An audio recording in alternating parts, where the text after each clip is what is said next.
Our story kicks off with a young man on his last legs, sweating buckets under an immense weight. This is the daily grind, hauling massive chunks of monster carcasses through a desolate, ruined city. A foreman screams that if they don't finish moving everything by sundown, no one's getting dinner. He yells that if you're still breathing, you'd better get up and keep moving. Our boy lets out a pained scream, pushing his body past its absolute limit. But his captain just calls him a useless piece of crap named Zhou Yi and tells him to get a move on. Meet Zhou Yi, an ordinary guy just trying to survive this brutal, post-apocalyptic world. But this wasn't always the norm.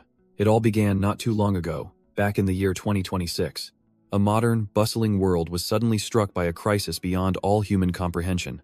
Massive insects erupted from deep underground, tearing cities apart and opening countless portals to other worlds known as abysses. These abysses were crawling with nightmare fuel monsters, like something from a hardcore game dungeon. But they also unleashed a mysterious radiation, granting a lucky few incredible powers as awakeners. For everyone else who didn't awaken, life became a trash-tier grind doing the filthiest jobs just to eat. This brings us back to our boy, Zhou Yi, and his crew, pushing their bodies to the brink. He finally collapses from sheer exhaustion, unable to move another inch. But his captain, a real piece of work, doesn't see an exhausted man. He grabs Zhou Yi by the collar, ready to beat some sense into him. The captain screams at him, accusing him of slacking off and trying to play the victim. Zhou Yi just takes the verbal assault, seemingly broken and defeated. But as he lowers his head, a faint, almost unnoticeable smirk plays on his lips. With a fresh bruise on his cheek, our boy sarcastically asks the captain if his face hurt his hand. The captain, completely fed up, tells him to get lost if he can't work. But Zhou Yi insists he can. He's then ordered to move a massive monster corpse before dark. Otherwise, no one gets to eat tonight. But as Zhou Yi approaches the carcass, a sudden, violent tremor shakes the entire area. He whips around, completely dumbfounded, wondering if it was just an earthquake. Turns out, it wasn't an earthquake. The supposedly dead monster's head rockets upwards, its horrifying maw wide open. Zhou Yi is frozen in sheer terror, his mind racing as he realizes the beast is still alive. The other laborers are just as horrified, their faces pale with the sudden realization of their doom. Absolute chaos erupts as the monster snatches a worker and everyone else bolts for their lives. Amidst the panic, Zhou Yi runs with a steely glint in his eyes, already thinking of a way out. Amidst the chaos, Foreman Zhang realizes that simply running is a one-way ticket to the grave.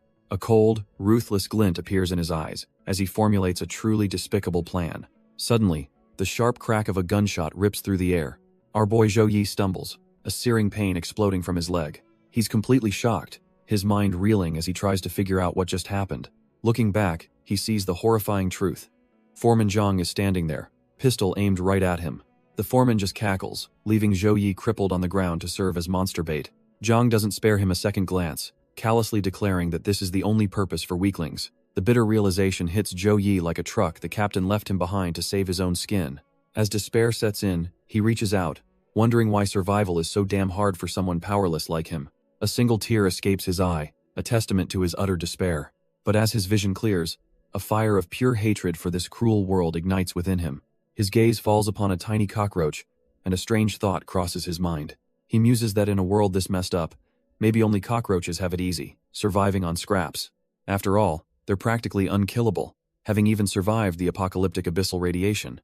As a giant maw descends upon him, he makes a final, desperate wish for his next life. In a gory splash, his life ends, wishing he could have been a simple cockroach. But then, a bizarre system window appears, initiating a human transformation protocol that fails over and over. After more than 1 million failed attempts, something finally clicks, and reality shifts to a dark alley. His consciousness returns, and as he raises his hand, he realizes with a jolt that it's no longer human. Desperate for answers, our boy spots a shard of glass nearby, hoping to see what he's become. But the reflection that stares back is a horrifying, monstrous cockroach, leaving him utterly dumbfounded. He realizes his own body is a weird, chibified version, a stark contrast to the terrifying image in the mirror. The horrifying truth crashes down on him, as he questions if this is really his new form. His mind shatters. His last, desperate wish to become a cockroach actually came true. He inspects his new body, noticing 2 extra arms that somehow feel like they've always been there. But then he feels a weird twitch from a muscle in his back he's never felt before. Without warning, wings burst out, sending him flying uncontrollably as he screams for it to stop. After a clumsy flight and a hard landing, he's left in a state of shock. He figures it out. Just tensing his back muscles makes his new wings move on their own. Our boy screams in frustration, lamenting that if he knew last wishes were so potent, he'd have asked for something way better. Suddenly, a digital voice booms, calling him an ungrateful human for his complaints. A tiny, glowing cockroach god appears, absolutely furious that he dares mock its divine blessing. It reveals that in 5,000 years, he's the first to pray for its power, and it was about to make him OP. Realizing he's about to lose his cheat system, Zhou Yi instantly drops to his knees, begging for forgiveness. The cockroach god just gives him a deadpan stare, completely unimpressed by the sudden change of heart. With a silent poof, the god vanishes into thin air, leaving our boy all alone. A system message pops up, delivering the brutal news. The system has shut down because the cockroach god dislikes him. Over the next 10 days, he desperately tries to summon the system, screaming into the empty ruins. But it's no use. He's left to grapple with the fact that he fumbled his one and only chance. He's hit with a sudden realization. He can understand the chittering of other cockroaches, who are all wondering what his deal is. As the first night falls, the grim reality sets in. Joking about being a roach was one thing, but actually living this trash, tier life is disgusting.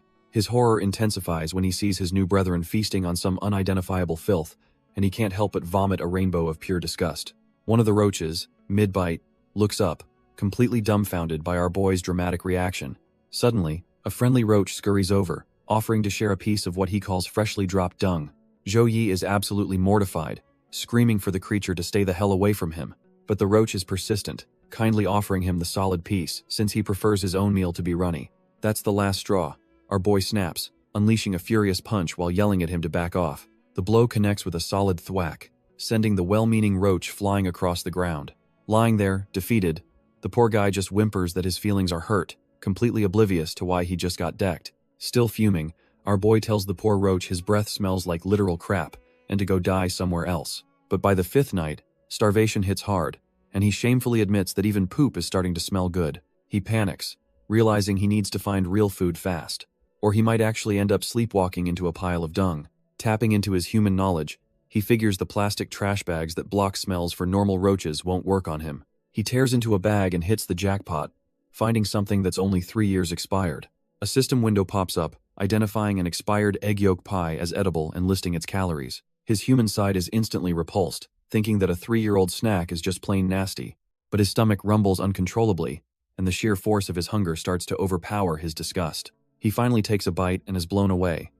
What's trash to a human is a gourmet feast for a cockroach. 10 nights pass, and with the cockroach god still gone, he starts to wonder if this whole apocalypse plan was a mistake. Our boy hits rock bottom, thinking about ending it all, but realizes being a cockroach makes him nearly indestructible. The only way out is to get eaten, but the sheer thought of that is too horrifying to even consider. Deciding to live, he figures his best shot is to use his human smarts to become the king of a colony. He's full of confidence, believing his human intelligence is all the cheat code he needs to thrive. He wakes up a sleeping roach, calling him Little Fatty, and offering to team up to conquer this world.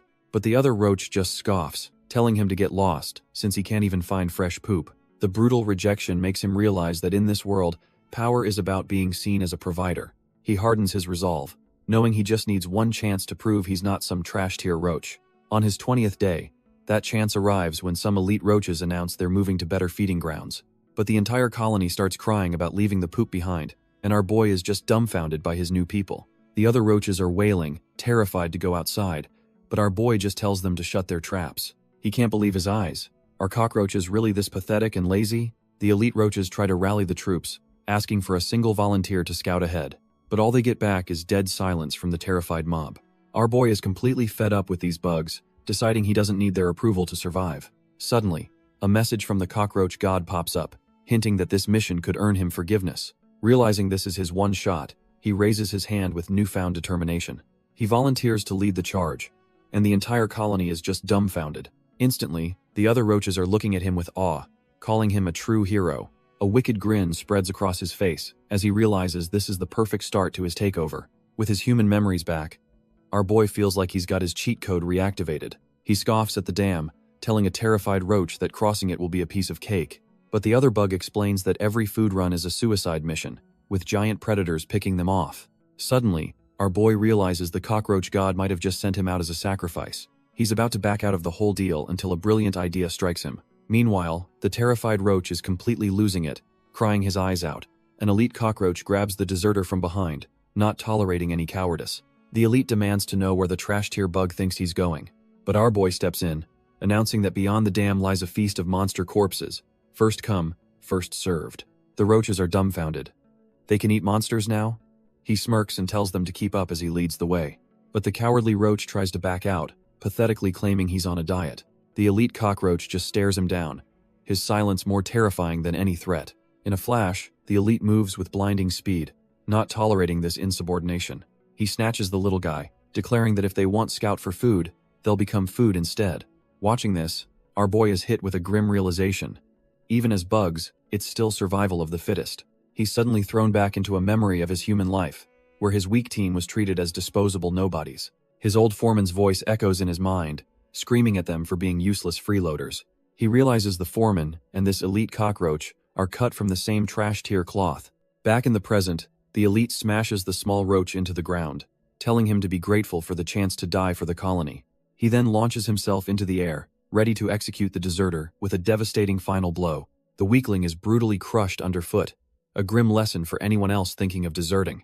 Watching this unfold, our boy is dead set on getting his cheat code back to escape this dog-eat-dog world. He realizes his current abilities are trash tier. He needs to get overwhelmingly stronger to survive. With newfound resolve, he leads a small scouting party of his own, out into the treacherous night. He takes charge, telling his brothers to spread out and signal if they find anything. But one of the little guys is completely terrified, clinging to him for dear life. Our boy just looks on, annoyed that he has to babysit in a life-or-death situation. The group soon discovers a strange area with wave barriers, which makes no sense since there's no river. Turns out, 2 of the elite cockroaches have been tailing them, getting bored that nothing has happened yet. The other elite agrees, saying they can't let these little brats take all the good stuff for themselves. The elites just laugh, deciding to fly over and use the scouts as bait if things get dicey. Down below, the scouting party is fuming, wondering why the elites with wings made them walk into danger. Our boy watches them go, disgusted by their cowardice. But suddenly he freezes, sensing an immense pressure as a giant, reptilian eye opens from the ground below. One of the scouts is paralyzed with fear, his brain completely short-circuiting. With dawning horror, he realizes the stones they're standing on aren't stones at all. They've walked straight into a trap laid by a whole horde of massive, camouflaged toad monsters. The entire party breaks down, screaming as they realize they're standing on their own graves. A tongue snaps out with lightning speed, snagging one of the flying elites who screams for everyone to scatter. It's an absolute bloodbath as the toads awaken, their tongues lashing out to devour the helpless cockroaches. Just as chaos erupts, our boy's system kicks in, analyzing the mutant toad and revealing a critical weakness. They can't see stationary prey. He screams at the other cockroaches to stay still, but they're too busy having a complete meltdown, crying for their mothers. Suddenly, the divine cockroach god appears, telling Zhou Yi that he's being granted a choice. The first option is simple: take the coward's way out, follow a safe route, and escape with his life. But the second option is far more tempting: save a comrade, gain his first loyal follower, and take the first step toward becoming the cockroach king. Zhou Yi is dumbfounded. He questions how he can become a king if he ends up as toad food.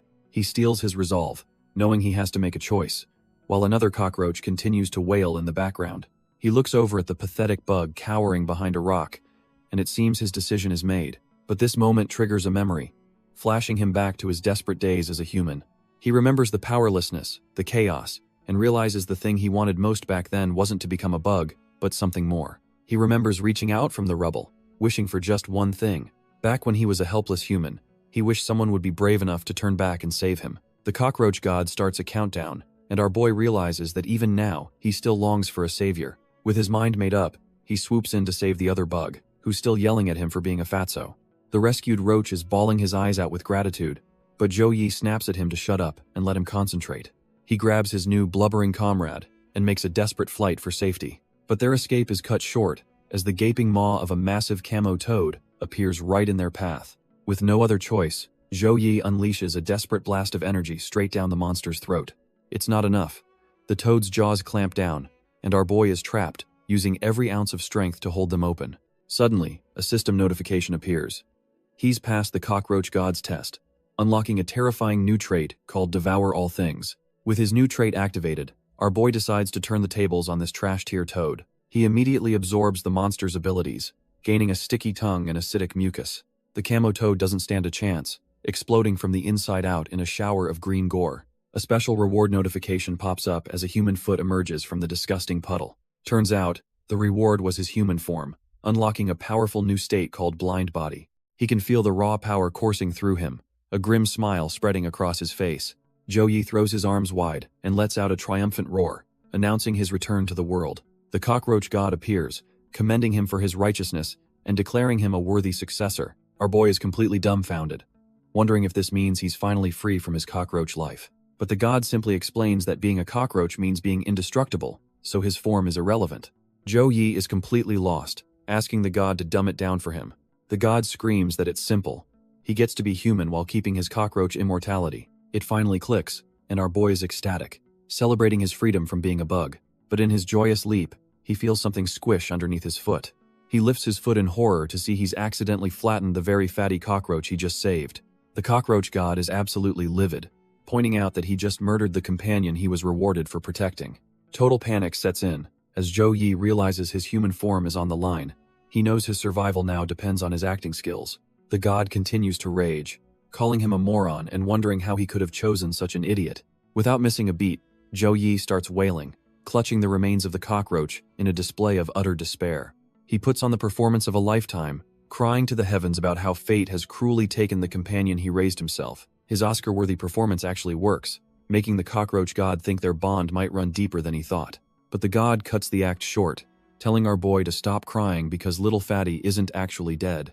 Turns out, the cockroach is his imperial guard, a guardian who can revive endlessly, as long as the King Yi lives. All he needs to do is kill some mutant monsters to refill its energy, and it'll pop right back to life. Hearing this, a wicked grin spreads across Yi's face.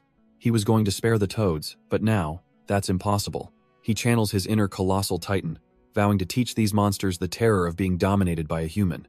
But he gets a little too cocky, and one of the camo toads immediately lands a heavy blow on him. The brutal punch sends him flying, a harsh reminder that he's still just a squishy human. Furious, our boy thinks this little punk is looking down on him like he's some trash-tier giant slayer. The cockroach god reappears, frantically warning him that this particular mutant toad is dangerously strong. He realizes with horror that the toad's tongue is covered in a corrosive mucus that's melting his hands. The giant form isn't helping, as our boy lets out a pained scream from the agonizing acid. Completely unimpressed, the toad just sees a big red worm and lashes out with its tongue again. The slimy appendage wraps around his leg, and Yi is absolutely disgusted. With a flick of its tongue, the toad sends him flying through the air like a rag doll. He lands hard and roars in frustration, trying to rip the disgusting thing off of him. Back to his normal size, he complains to the cockroach god about being too weak, who just calls him an idiot for fighting like a brute. A light bulb goes off in Yi's head. He completely forgot he even had abilities. The cockroach god explains his ultimate skill, devour all things, telling him to eat the toad to gain immunity, but our boy just asks if he can cook it first. That's a hard no, as the god shoves the live toad down his throat, and the revolting taste makes him gag instantly. Our boy immediately spits out the toad, completely grossed out and telling the cockroach god he just can't do it. The god screams back that he's already surrounded, and will die if he doesn't eat, forcing Yi to look down at the ground. Turns out, an entire army of smaller toads has swarmed him, and he lets out a blood-curdling scream.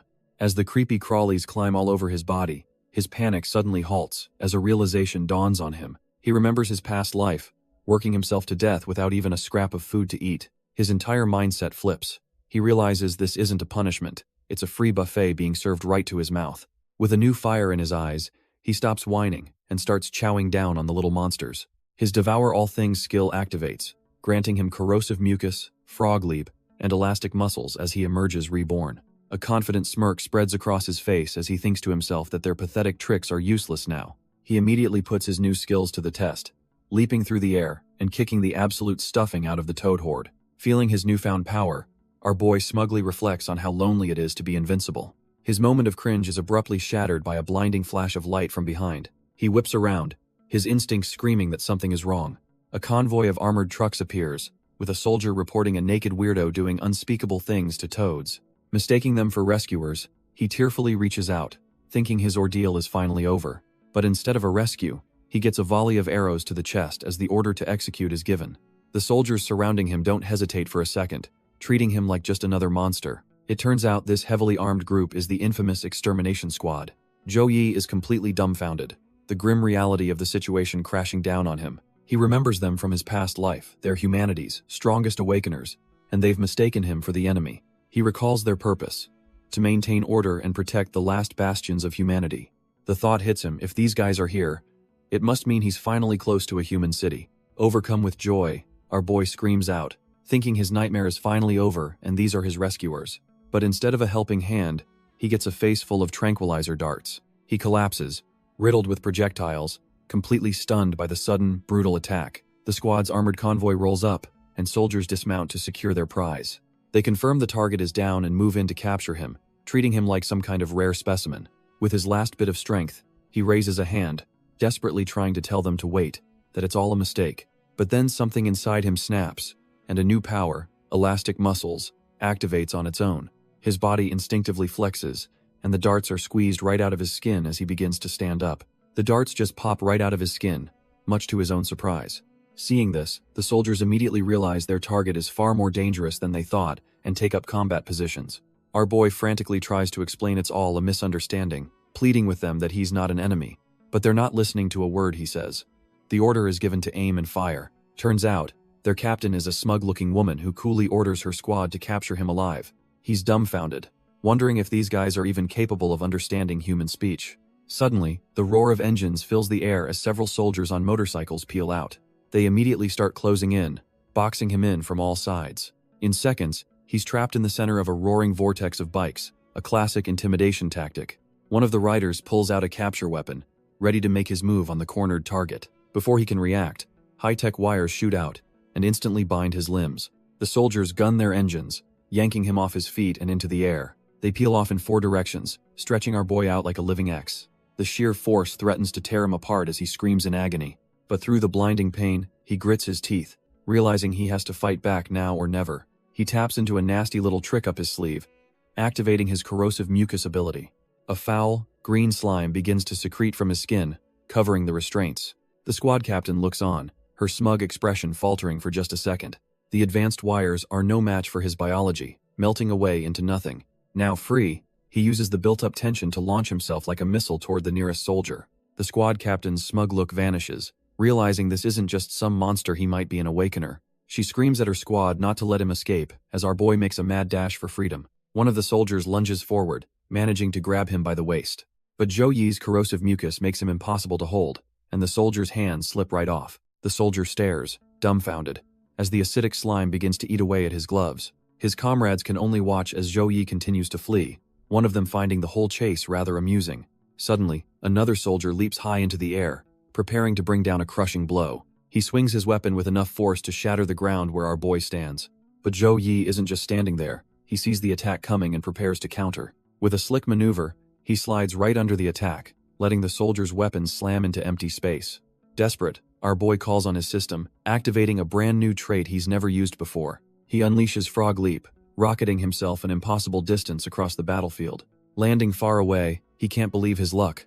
The risky move actually worked. He glances back with a smug grin, seeing the soldiers as nothing more than distant specks.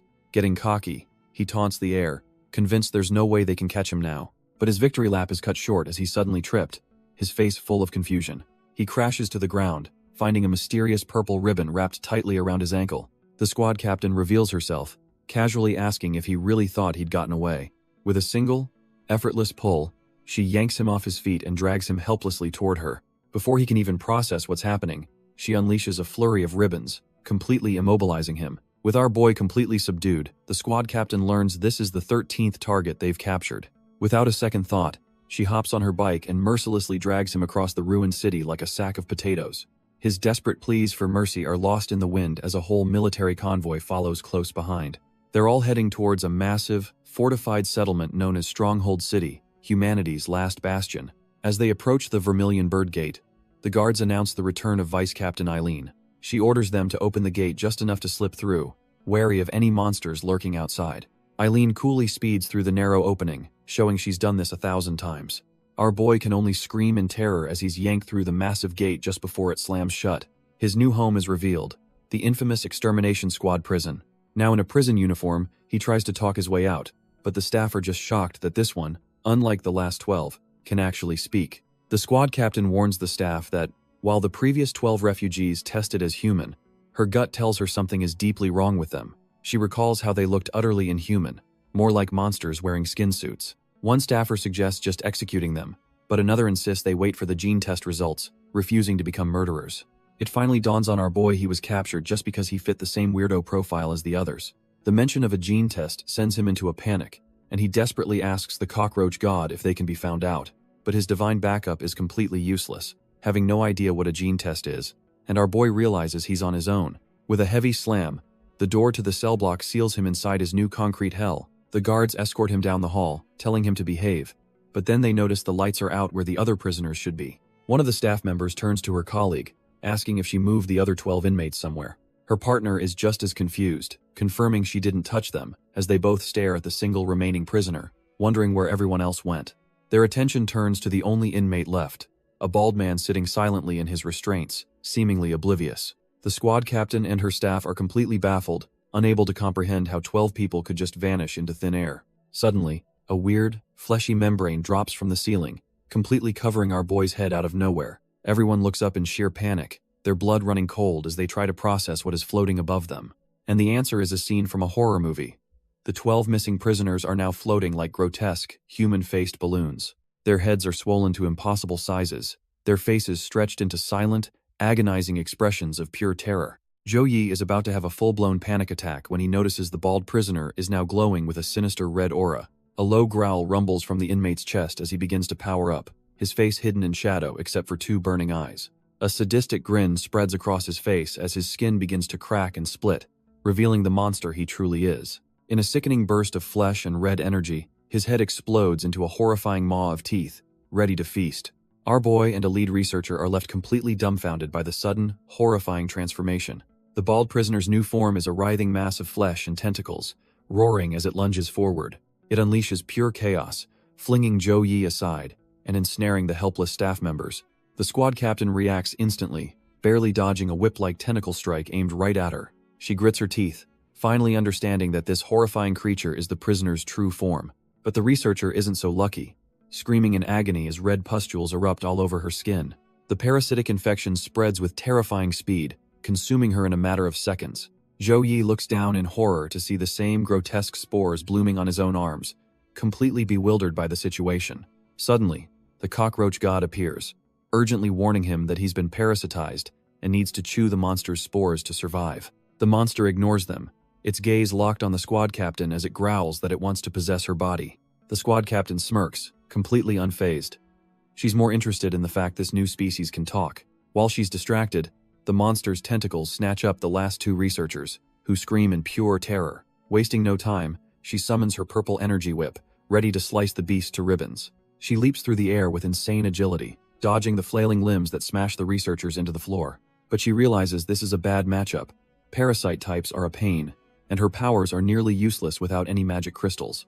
Her eyes then lock onto a tray of surgical tools, and a desperate plan begins to form. Using her energy, she telekinetically lifts a single, gleaming scalpel from the tray. With a powerful flick, she launches the tiny blade like a high-speed bullet right at the creature. The energized scalpel slices clean through one of the monster's disgusting, eye-covered tentacles. The beast recoils, but it's already finished its work, gruesomely absorbing the 2 researchers into its pulsating flesh. The squad captain's eyes widen as she realizes her target is being used as a human shield. With insane control, she halts the scalpel just an inch from the infected researcher's face. The monster seizes the opportunity, grabbing our boy Zhou Yi and calling the captain a cowardly human. As the spores dig into him, the cockroach god tells him to stop whining and just devour the infection. Zhou Yi forces himself to swallow, and his system immediately starts processing the spores, granting him resistance. The captain just smirks, telekinetically arming herself with more scalpels and asking if the monster is insulting itself. She unleashes a storm of blades, calling it a coward that can only hide behind hostages. Just as she planned, the creature grabs the remaining researchers, thinking her attack is now useless. But she just grins, her hand glowing with purple energy, and asks if it's really sure about that. Her energy blades curve in midair, expertly slicing the monster's tentacles without harming the hostages. The monster is dumbfounded as the captain's blades expertly weave past the hostages and slice its tentacles. It lets out a pained roar as dozens of scalpels embed themselves deep into its flesh. She smirks, having confirmed her theory. Its real body is weak, which is why it needs hosts to protect itself. But the monster pulls a truly despicable move, impaling its own hostages with its tentacles out of pure spite. The captain is completely blindsided, never expecting the creature to sacrifice its only defense. It then reveals its true power, explaining that any damage it takes can simply be transferred to others, healing its own wounds instantly. She can only curse under her breath, Realizing this situation just got infinitely more complicated, the monster then points at her, mockingly asking if she got caught in its trap too. Before she can react, a grotesque, red-veined hand bursts straight out of her own chest. She looks down in sheer terror, realizing her own body has turned against her, and she's lost all control. The captain screams in agony as the monster's spores try to take over her body. The creature gloats, thinking it's won and she has no chance to cleanse the infection. But suddenly, the monster is left completely dumbfounded by what it sees. Through the pain, the captain lets out a smirk, as if everything is going according to plan. She reveals that it's a good thing she was the one caught, because any of her teammates would be toast by now. Turns out, her unique ability is a type of spider silk that can control an enemy's body, and in a clutch move, she reveals it can also be used to puppet her own body, overriding the infection. She masterfully manipulates the grotesque hand that burst from her chest, turning it into her own weapon.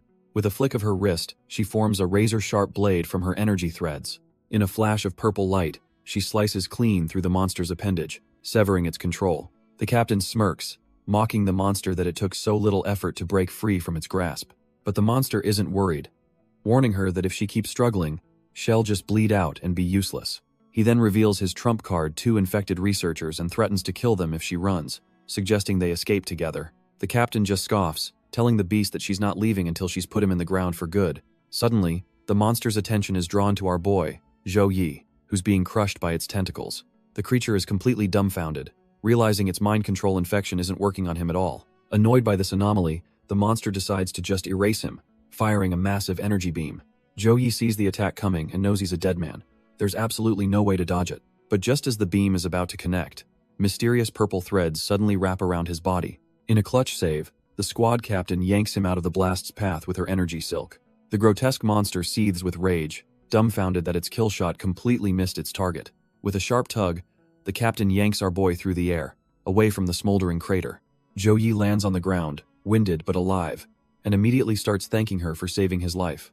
He's completely blushing, looking up at his savior, and calling her a kind lady with a goofy smile. The captain, however, is not impressed, looking down at him from a rather compromising angle. She grabs him by the collar, accusing him of being a shameless pervert, but he just insists he's not one of the bad guys.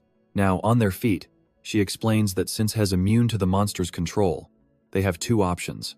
She can either hold the line and sacrifice herself while he escapes, or they can both die right here. But Zhou Yi isn't about to accept those trash-tier choices.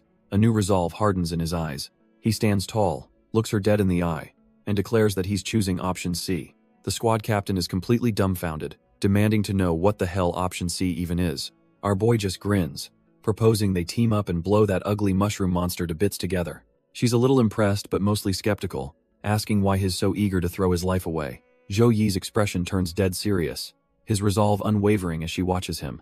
A painful memory flashes back the moment his old crew left him behind to die. He remembers reaching out helplessly as his so-called teammates ran for their lives.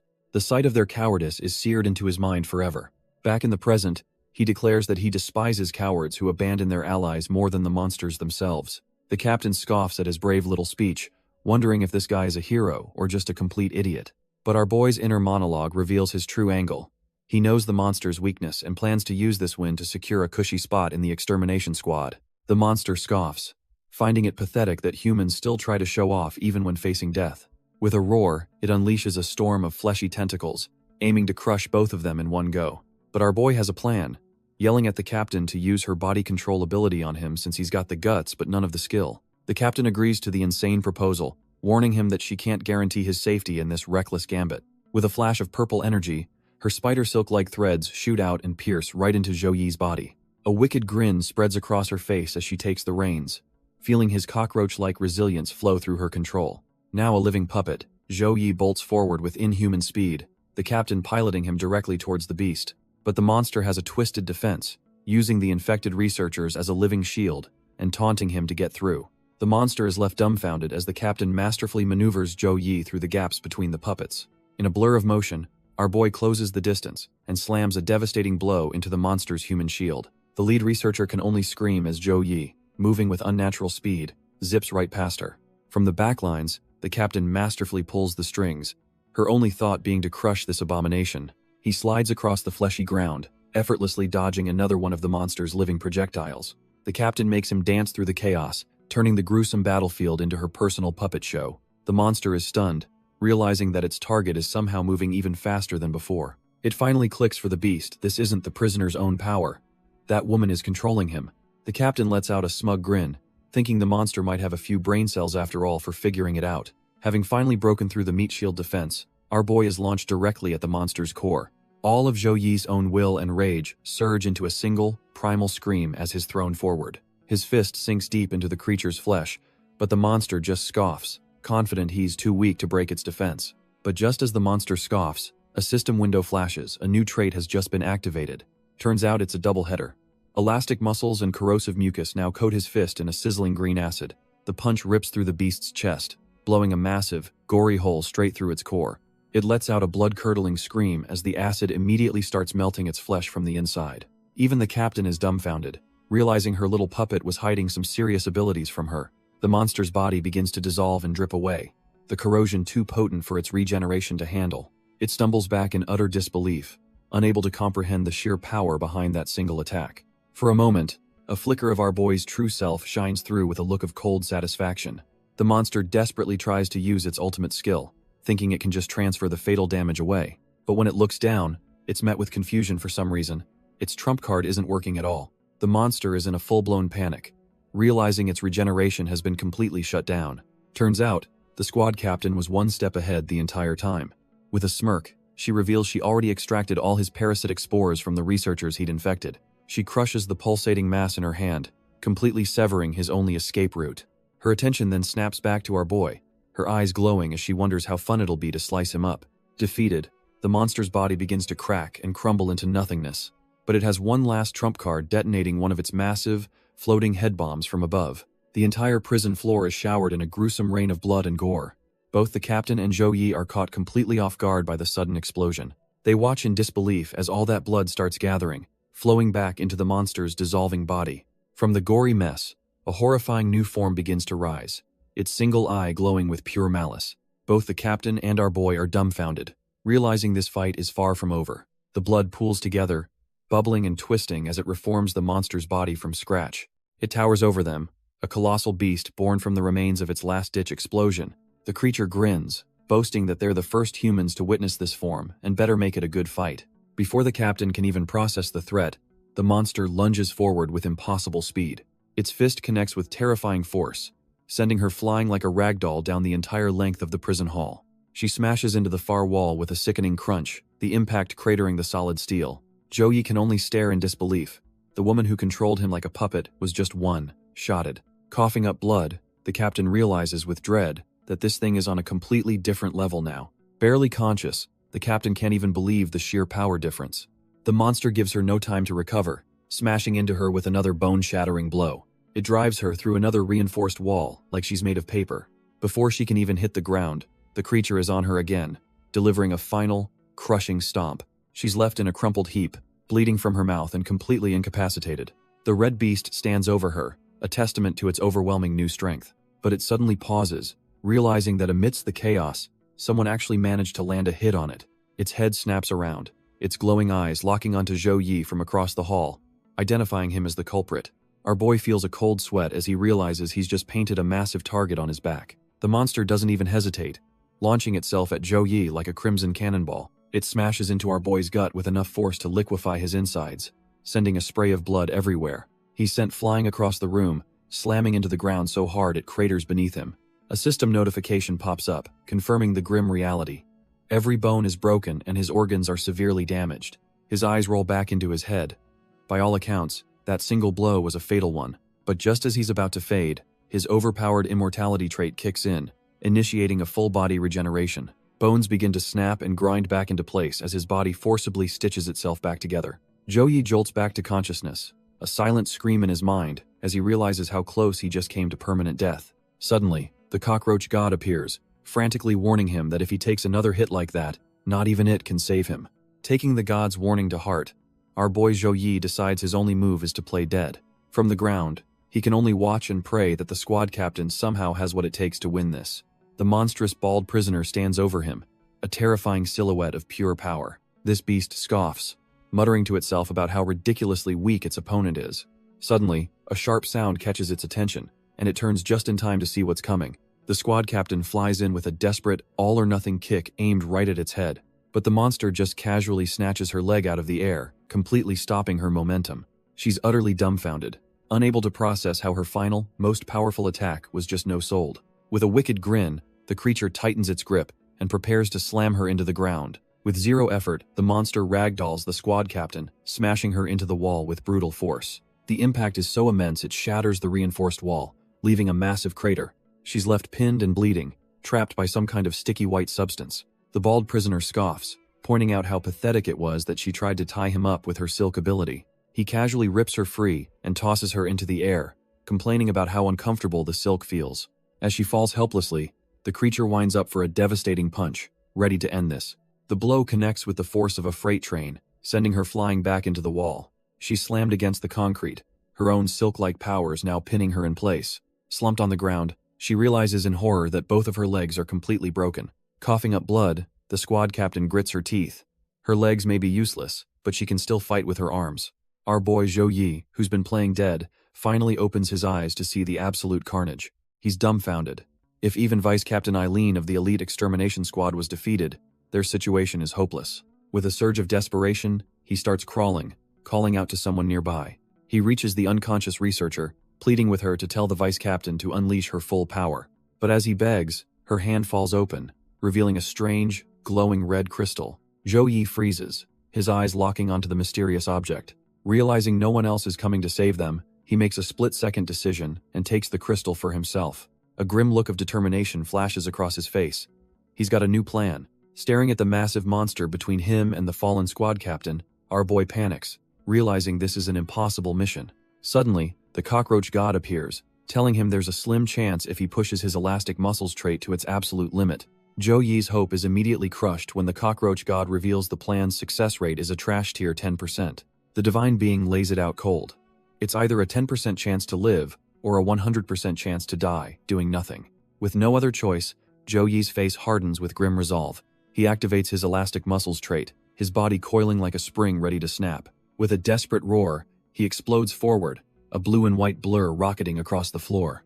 The hulking red monster turns its head, seemingly unfazed by the tiny insect charging its way. But the cockroach god screams a warning. The monster is faster than expected, and his odds just drop to 5%, but our boy is already committed. Our boy rockets forward. A desperate blur of motion aims straight at the crimson behemoth. The cockroach god screams that his odds have tanked to 1%, but Zhou Yi is all in, believing he's got this. His charge comes to a dead stop as the monster effortlessly snatches him out of the air by the head. The creature's glowing eyes narrow, silently mocking him for such a pathetic attempt. With a single, brutal motion, it slams Zhou Yi into the floor as the cockroach god declares the success rate is now 0. He's left sprawled in a crater, covered in his own corrosive mucus, and utterly defeated. The monster looms over him, raising its massive foot to stomp our boy into a bloody paste. But even beaten and broken, a defiant fire burns in Zhou Yi's eyes. He refuses to accept a 0% chance. As the foot descends, his hand shoots out, desperately trying to catch the monster's falling core. The monster's foot smashes down, but somehow, it's stopped dead in its tracks just inches from crushing our boy. It scoffs internally, thinking Zhou Yi's resistance is utterly pathetic. But a split second later, it realizes something is terribly wrong. Its foot won't budge. Looking down, it sees strange purple threads of energy have wrapped around its leg, holding it fast. The monster immediately recognizes the technique. It's the spider silk ability from that woman. It turns out Zhou Yi's desperate gambit was to pass the magic crystal to the squad captain all along. Now, back on her feet and radiating power, she sarcastically remarks how touched she is by his sacrifice. Her hands morph into deadly energy claws as she prepares to enter the fray. The once unstoppable monster is now completely bound and helpless, caught in her web. With a flick of her wrist, the squad captain yanks the monster off its feet, slamming it into the ground. She channels all her remaining energy, forming a massive, razor-sharp blade from her purple power. Leaping onto the restrained beast, she prepares to deliver the final blow with her ultimate technique, the spider snowblade. With a furious roar, she brings the weapon down, screaming for the monster to finally die. But to her utter shock, the blade stops dead, caught just inches from the monster's neck. The creature scoffs, remarking that even with borrowed power, humans are still pathetically weak. With a simple clench of its fist, the monster shatters her ultimate weapon into a million pieces. Before she can even react, its hand is around her throat, lifting her effortlessly into the air. In a final, brutal move, the monster impales her clean through the chest, leaving her for dead. From across the hall, our boy Zhou Yi can only watch in horror as the squad captain is defeated. The monster holds her up like a broken doll, a testament to its overwhelming power. Zhou Yi grits his teeth, realizing that this is it, this is the end for all of them. With a final, guttural command to die, the monster rears back to finish her off for good. But in a flash of movement and a spray of blood, something impossible happens. The monster looks down, utterly dumbfounded, to see its own arm has been sliced clean off. Both the creature and Zhou Yi are left completely stunned, wondering what just happened. Turns out, a new challenger has entered the ring, a massive armored warrior, now holding the unconscious captain. He lands with 2 other soldiers, a whole squad appearing out of nowhere to confront the beast. The monster roars, demanding to know who these people are, as the elite-looking trio stands ready for battle. Another member of the rescue squad, a woman with glasses, rushes over to a fallen researcher. She quickly assesses the situation, realizing the woman's organs, bones, and flesh are completely mangled. Introducing herself as Captain Haley of Squad 10, she knows she has to start treatment immediately. Meanwhile, Captain Philo of Squad 2 promises the unconscious captain in his arms that no monster will get past him. The leader of the group, Chief Commander Cory Virion, steps up, amused that this monster can actually talk. Philo warns his commander to be careful, insisting that this particular monster is on another level. But Cory just flashes a confident smile, telling him not to worry because he's a different breed too. Back with the medic, Haley snaps at them to shut up, needing absolute silence for the delicate procedure. She channels her power into a glowing green crystal, preparing her ultimate healing art. With a burst of light, she unleashes a runic revival, a technique that brings the near-dead back to life. The healing light envelops not just the captain, but the injured lead researcher as well. Turns out, the spell is massive, even catching the stoic Captain Philo in its gentle embrace. Our boy, Zhou Yi, is just as dumbfounded, finding himself cradled by the strange energy. The entire area blooms with giant, fleshy flowers, each one holding a person in need of healing. For Zhou Yi, the exhaustion melts away. He thinks it feels as warm and comforting as a hot spring.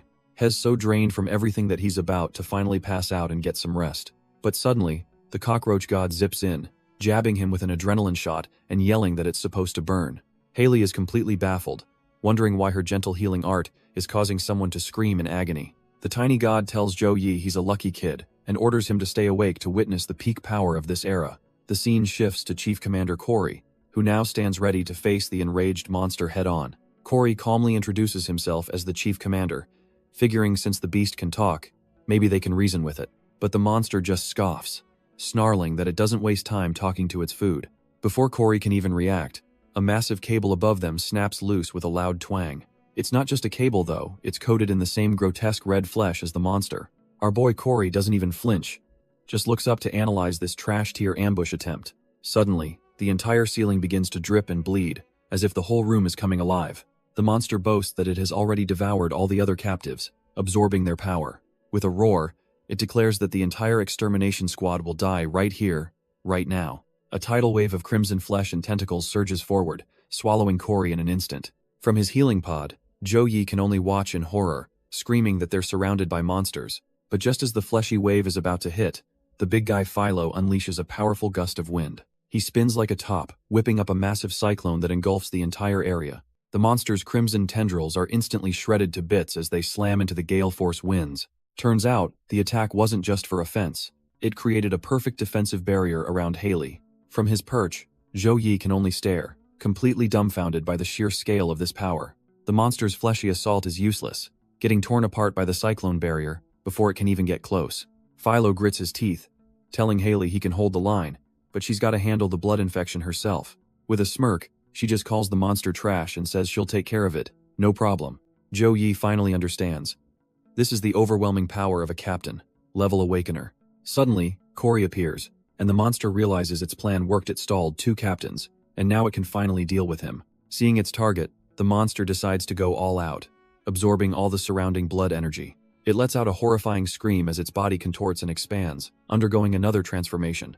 In a flash, it evolves into its final form, a massive, 3-headed demonic titan, roaring down at Cory. From the sidelines, our boy Zhou Yi is just dumbfounded, thinking it's completely unfair for a monster to have a 3-stage transformation. But Cory is utterly unfazed, even sarcastically complaining that he's jealous monsters can get big so easily. Enraged, the beast throws a punch with enough force to shatter the entire floor. Cory just smirks, dodging the devastating blow with impossible speed. He reappears without a scratch, casually taunting the monster that had almost had him.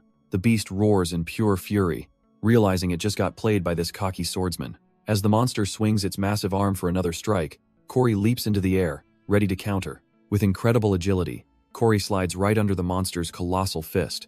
He flips over the attack, continuing to make a complete fool out of the beast. The monster is absolutely seething, screaming that he's just an annoying bug. It suddenly morphs its arm into a whip, lashing out to catch him mid-air. The attack connects, but Corey manages to block it, looking genuinely surprised for the first time. The monster roars in triumph, thinking it's finally got him cornered. But that was a big mistake. Corey's expression hardens as he finally draws his sword.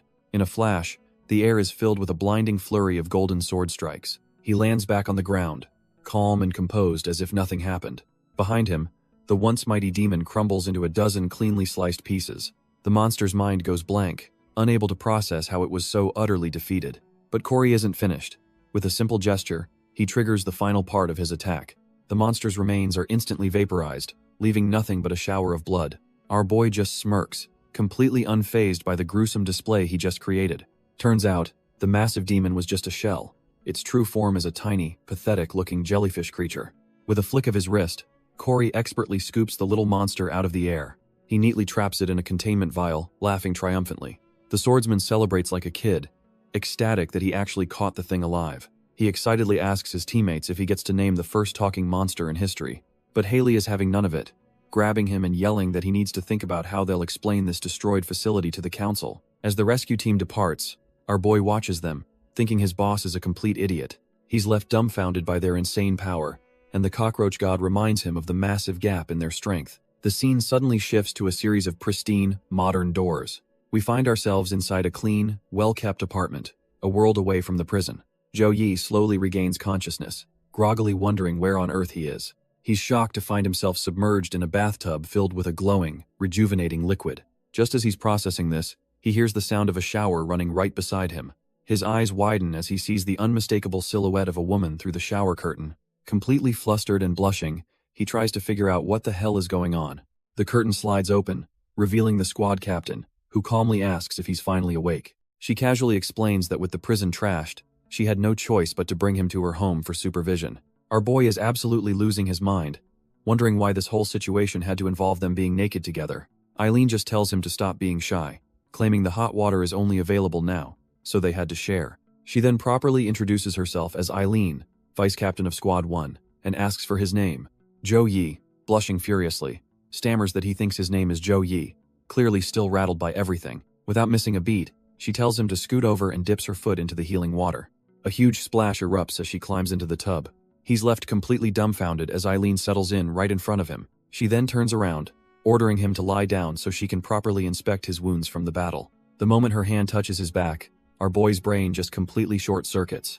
Our boy is screaming internally, wondering if this woman has any concept of personal space. Eileen, however, is just impressed, noting that his back has healed perfectly without a single scar. She gives him a good slap on the back, complimenting his insane regeneration, which sends him into another fit of blushing. Suddenly, the cockroach god pops up with a system alert about his spiking vitals, asking if it should activate reproduction mode. Trying to distract her, Zhou Yi points to his chest, mentioning a scar from a brutal monster that even the captain's healing couldn't fix. But as he tries to show her, the cockroach god starts a 5-second countdown to activate the dreaded mode. The countdown continues as our boy thrashes in the water, his panic reaching its absolute peak. With no other choice, he bolts out of the bathroom, yelling that he's got to go and she can have the tub to herself. Eileen is left completely alone and dumbfounded, wondering what on earth just happened. Meanwhile, Zhou Yi is hiding out in the living room, panting and trying to get himself under control. He curses the system, thinking he would have died of pure embarrassment if he'd stayed in there a second longer. Just then, a news report on the TV catches his eye, detailing spatial fluctuations near Minghai City. His blood runs cold as he realizes the attacked outpost shown on screen is the very place he used to live. The reporter continues, explaining that by the time the extermination squad arrived, the entire place was already abandoned. A chilling thought hits him. If he hadn't left when he did, he'd be just as dead as everyone else. As the broadcast warns citizens about otherworldly portals, our boy sits there, completely lost in his dark thoughts. But the cockroach god pops up, telling him to quit overthinking because it has some seriously good news. Turns out, his squashed buddy, Little Fatty, has been fully revived as a powerful Imperial Guard. Zhou Yi is completely dumbfounded, wondering what on earth an Imperial Guard even is. The system explains that from now on, little Fatty is immortal and will always return as long as our boy is alive. Our boy thinks an immortal cockroach sounds way too overpowered, but he's skeptical about how it's supposed to be a guard. The cockroach god chimes in, explaining that little Fatty can also level up and, for now, can share his vision. Intrigued by the possibilities, Zhou Yi doesn't hesitate to slam the summon button on his system screen. A bright blue light erupts in the room as the summoning sequence begins. The light quickly materializes, taking the familiar shape of his fallen comrade. And just like that, little Fatty is back from the dead, ecstatically calling out to his big bro. The newly revived cockroach flies right into Zhou Yi's personal space, clearly overjoyed to see him again. But then he bluntly says his big bro looks kinda ugly now like a human, leaving Zhou Yi completely dumbfounded. The cockroach god tells him to get over it and test the new vision-syncing ability by commanding the little guy to fly. With a flick, little Fatty zips past his head, ready for his first scouting mission as an immortal guard. But instead of scouting the building, the little guy immediately drills under the nearest door. He bursts into a bathroom, only to find the stone-cold squad captain, Eileen, taking a bath. Our boy Zhou Yi, seeing everything through the vision sync, absolutely loses it, screaming for Fatty to get out. The little roach just cheekily implies he knew his big bro secretly wanted to peek in. Eileen, however, is not amused in the slightest, her eyes flaring with murderous intent. With a casual flick of her finger, a thin strand of purple energy shoots out.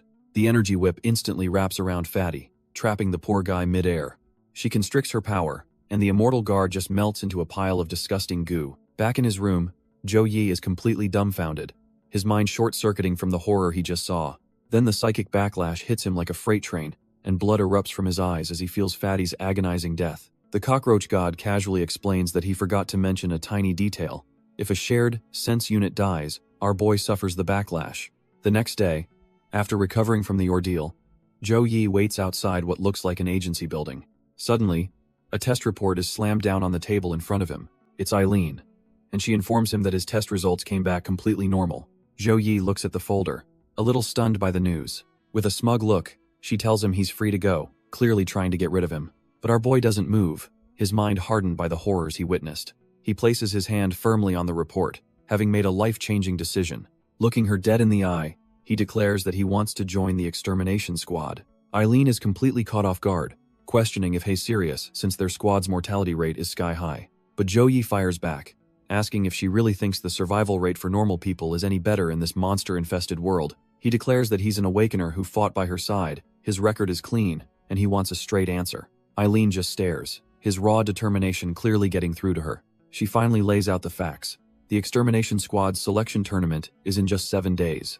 And to make matters worse, she warns him that this year's competition is rumored to be the toughest in history. Our boy doesn't even flinch, his gaze hardening with resolve. He decides to play his trump card, reminding her of the life-saving debt she owes him. With her back turned, she simply tells him to stand up. A smirk plays on her lips as she admits she admires his shameless persistence, agreeing to give him a shot at some special training. But from the shadows, a mysterious man is watching their entire exchange with keen interest. Turns out, that mysterious man is Chief Commander Corey Virion, and he's ordering a researcher to forge our boy's medical report. The poor researcher is sweating bullets, revealing that Zhou Yi's gene test results showed something distinctly not human. With a sly grin, Corey decides this little secret is something they'll keep under wraps for now. Meanwhile, our boy arrives for his so-called special training. He's brought to a high-tech training base, standing before a massive sealed gate labeled Abyss Entrance. Zhou Yi is completely dumbfounded as he and a few other recruits are gathered before the ominous portal. He immediately confronts Eileen, absolutely losing his mind that her idea of training is to just throw him into an abyss. Our boy knows exactly what that means. A death sentence against monsters far stronger than anything on the surface. To make matters worse, he looks around and realizes his backup is just 4 other teenagers who look barely out of school. He locks eyes with 2 of his new teammates, Justin and Lu Yao, feeling utterly hopeless about his chances. He's then introduced to the last 2 members of this suicide squad, the calm, collected Sukai and a wild-looking kid named Song Tao. Ignoring his panic, Eileen begins her lecture, explaining that each abyss is a portal to another world. She lays out the danger levels, ranked from a pathetic E-class all the way up to a world-ending S-class. With a smirk, she gestures to the gate and says this one has already been scouted, though that's not much comfort. She casually walks over to a console and begins the activation sequence with her sharp, claw-like fingers. As she works, she explains their job is to dive in, kill monsters, and stop these other worlds from invading theirs. Turns out, these abysses are just tunnels left behind by giant worms from some great cataclysm in the past. With a final touch, the massive gate begins to hum and glow with an intense, otherworldly light. A vortex of energy erupts as the portal fully opens, and Eileen just stands there like it's a gentle breeze. She then turns to the team and appoints Justin as the leader, since he's apparently the only one with any experience. Justin wastes no time, shouting his acceptance of the leadership role with full confidence. With that settled, the team steps through the portal into a world of impossibly colossal trees. They've arrived in the silent dark jungle, a supposedly trash-tier E-class abyss meant for training. The sheer scale of the place is breathtaking, with the team looking like ants at the bottom of a canyon made of wood. Our boy Zhou Yi is completely dumbfounded, barely able to process that this is what an abyss looks like. His shock quickly turns to terror as he spots a freakish monkey with a snake for a tail lurking in the branches. Before he can even process that, the creature lunges towards Justin, who stands his ground, ready for a fight. But the horrors don't stop there, as Zhou Yi turns to see a spider the size of a small car crawling out of the shadows. He looks up, completely overwhelmed by the massive scale of the forest, feeling utterly insignificant. The rest of the team is just as silent, realizing that stepping through that gate was like being born into a whole new, terrifying world. As the team pushes deeper into the eerie jungle, Justin takes the lead, looking like a seasoned pro. He glances back over his shoulder, his eyes locking onto our boy with a stern expression. Without warning, he yanks Zhou Yi's bag, bringing him to a dead stop. Justin lays down the law, telling him he's just a porter and is forbidden from fighting any monsters.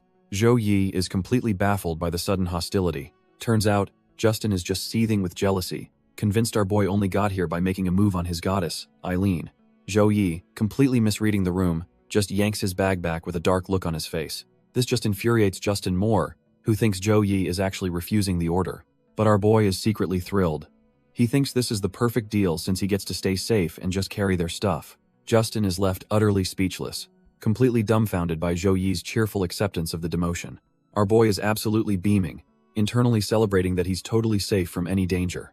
Justin, however, is just staring at him, wondering if this kid is completely insane.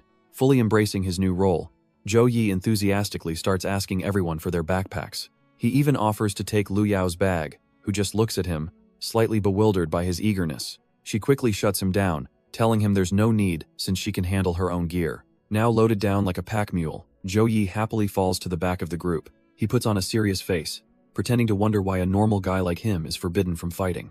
Suddenly, the forest erupts as a pack of beast-like monsters ambushes the party. Philo immediately steps up to the plate, his eyes glowing as he unleashes a storm of energy. He moves like a blur, effortlessly tearing through the monsters and slicing them to ribbons.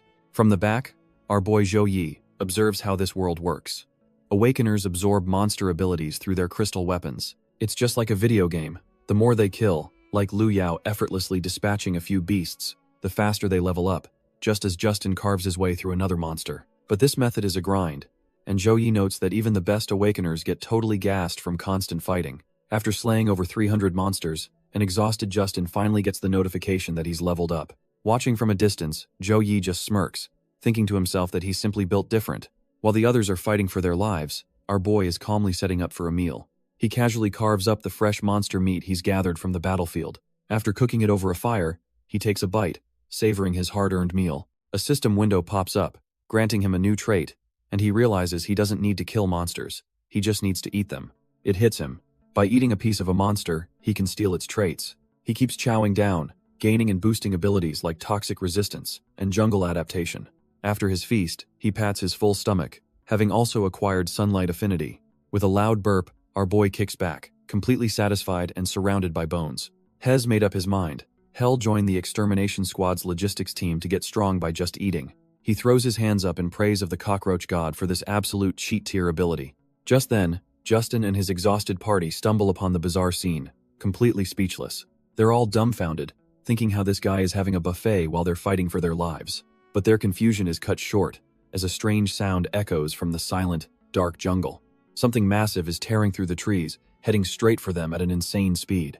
A monstrous beast, the jungle heavy-horned beast, smashes through the trees, radiating pure power. It immediately clashes with another apex predator, the king of the snake-tailed monkeys. The Monkey King roars, trying to stand its ground, but it's clearly outmatched. In a single, brutal charge, the horned beast gores the Monkey King, sending it flying in a shower of blood. Our boy, Zhou Yi, watches from the bushes, completely stunned by the raw display of power. Justin realizes this is the Abyss's final boss, a monster that just one-shot a near-night-level creature like it was nothing. Despite the insane power gap, Justin tries to rally his rookie team, claiming they can win if they just stick to his plan. But Zhou Yi isn't buying it. He's just staring blankly, remembering a very different set of rules. A flashback hits him of his captain, Eileen, warning that if they act recklessly and get crippled, their insurance won't cover a thing. With that cold, hard logic in mind, our boy tells Justin that Eileen forbade fighting the boss, and he is absolutely out of there. Justin grabs our boy by the collar, calling him a loser and telling him to go guard the backpacks. Lu Yao watches the whole exchange, her face a mask of cold indifference. He then shoves a map at Zhou Yi, ordering him to stay put at a very specific location. Accepting his fate as the pack mule, Zhou Yi loads up and wishes the glory-hogging team good luck. The other two teammates, Su Kai and Song Tao, just exchange a nasty little smirk. As our boy walks away, Lu Yao asks Justin if the spot he marked is the same as their planned ambush point. Justin just grins like a psychopath, confirming her worst fears without a shred of guilt. His real plan is revealed.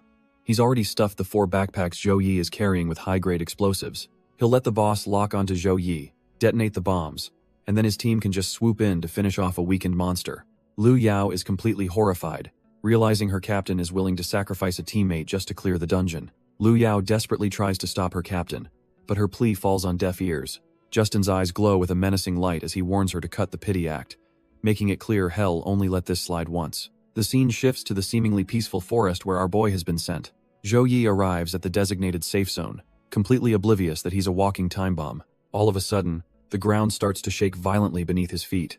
He naively thinks the tremors must be from his team's epic battle happening far away. As the rumbling gets louder, he stands up, trying to figure out where the hell it's coming from. A horrifying realization dawns on him. The cataclysmic noise isn't distant at all, it's heading straight for him. Something tears through the tree line at an impossible speed, snapping massive trees in its path. It's a whole damn swarm of beast monsters, and they're all beelining it right for him. Our boy is left dumbfounded, as a pack of smaller monsters sprints right past him, completely ignoring his presence. Before he can process it, a colossal blur of white armor and raw power smashes through the forest. He whips his head around just in time to see the source of the stampede, and his blood runs cold. A monstrous, rhino-like beast erupts from the ground beneath him, its armored head slamming into him with bone-shattering force. He's launched into the air like a ragdoll as the beast continues its unstoppable charge, plowing through a massive tree. The impact is so brutal he coughs up a lungful of blood mid-flight, his body already giving out. He crashes through another thick tree, the wood exploding around him as his momentum carries him onward. His flight finally ends as he smashes hard against a solid rock face, the impact echoing through the clearing. Slumped and broken, he looks up to see the beast, recognizing it as the area's boss. He clutches his wounds in despair, realizing his own team sent him here to be slaughtered by the region's apex predator. Just as Hez fading, the cockroach god system kicks in, detecting a fatal injury and initiating emergency repairs. But before he can even process what's happening, a flaming arrow streaks through the air. It slams into the ground right beside the beast, and our boy is utterly dumbfounded by the sudden attack. He glances down, and his heart stops. The arrow wasn't aimed at the monster, but at the backpacks he was carrying. The horrifying realization hits him like a truck. Those weren't supplies, they were packed with high-grade explosives. A colossal explosion rips through the forest, engulfing both him and the beast in a pillar of fire. Watching from a cliffside, his supposed teammates observe the carnage, with their captain Justin laughing his head off. He cackles about how priceless our boy's final expression was, gloating that they killed 2 birds with 1 stone. But Lu Yao, the spear user, looks on in complete shock, disgusted by her captain's cruelty. Suddenly, her eyes go wide as she spots something in the blast radius, screaming for her captain to look. Justin turns, completely baffled by her outburst, wondering what on earth she's talking about. But then, something shoots out from the epicenter of the blast at an impossible speed. A figure emerges from the smoke, dragging something massive and purple behind it. The smoke clears to reveal our boy, Zhou Yi, his eyes glowing with pure, unadulterated rage. Justin's smug grin vanishes, replaced by sheer disbelief as he struggles to comprehend the scene. Down below, Zhou Yi is alive, but has been impaled clean through the chest by the beast's colossal horn. With a roar of defiance, he grabs the horn and rips the damn thing right out of his own body. In a flash, the horrifying wound seals itself shut as his regeneration kicks into overdrive. He glares up at the traitors, his expression making it clear he thinks their little plan was pathetic. Then, in an absolute power move, he lifts the entire corpse of the multi-ton beast over his head. Justin is left completely dumbfounded, his face twisting from shock into pure rage. With a furious roar, Zhou Yi hurls the entire beast's corpse at them, bellowing that he's not so easy to kill. The multi-ton projectile smashes into the cliffside, sending an explosion of rock and debris everywhere. Song Tao gets caught in the blast, unable to react in time as the ground gives way. A hand weakly reaches out from the dust as he pathetically calls out for his captain. He's been completely pinned under the beast's massive leg, bleeding out and begging for someone to save him. Justin and Sukai just stare down at their trapped teammate, their expressions ice cold. Justin ruthlessly declares that Song Tao is done for, ordering his partner to forget the dead weight and focus on Zhou Yi. Ignoring Song Tao's desperate pleas, he savagely drives his sword through the beast's leg, sealing his teammate's fate. With his loose end tied up, Justin glares at our boy, ready to unleash his flesh-bursting arrows. But our boy has a trick up his sleeve, roaring as he uses his own power to expand the arrows inside the beast. The flesh-bursting arrows detonate from within, turning the massive corpse into a pincushion of gore. The beast's dead eye seems to flicker in phantom agony from the internal assault. It lets out one final, guttural roar as its body is shredded by the brutal explosion. Justin is absolutely dumbfounded, screaming at his teammates to stop gawking and attack now. Sukai immediately follows orders, unleashing a raging torrent of fire from his hands.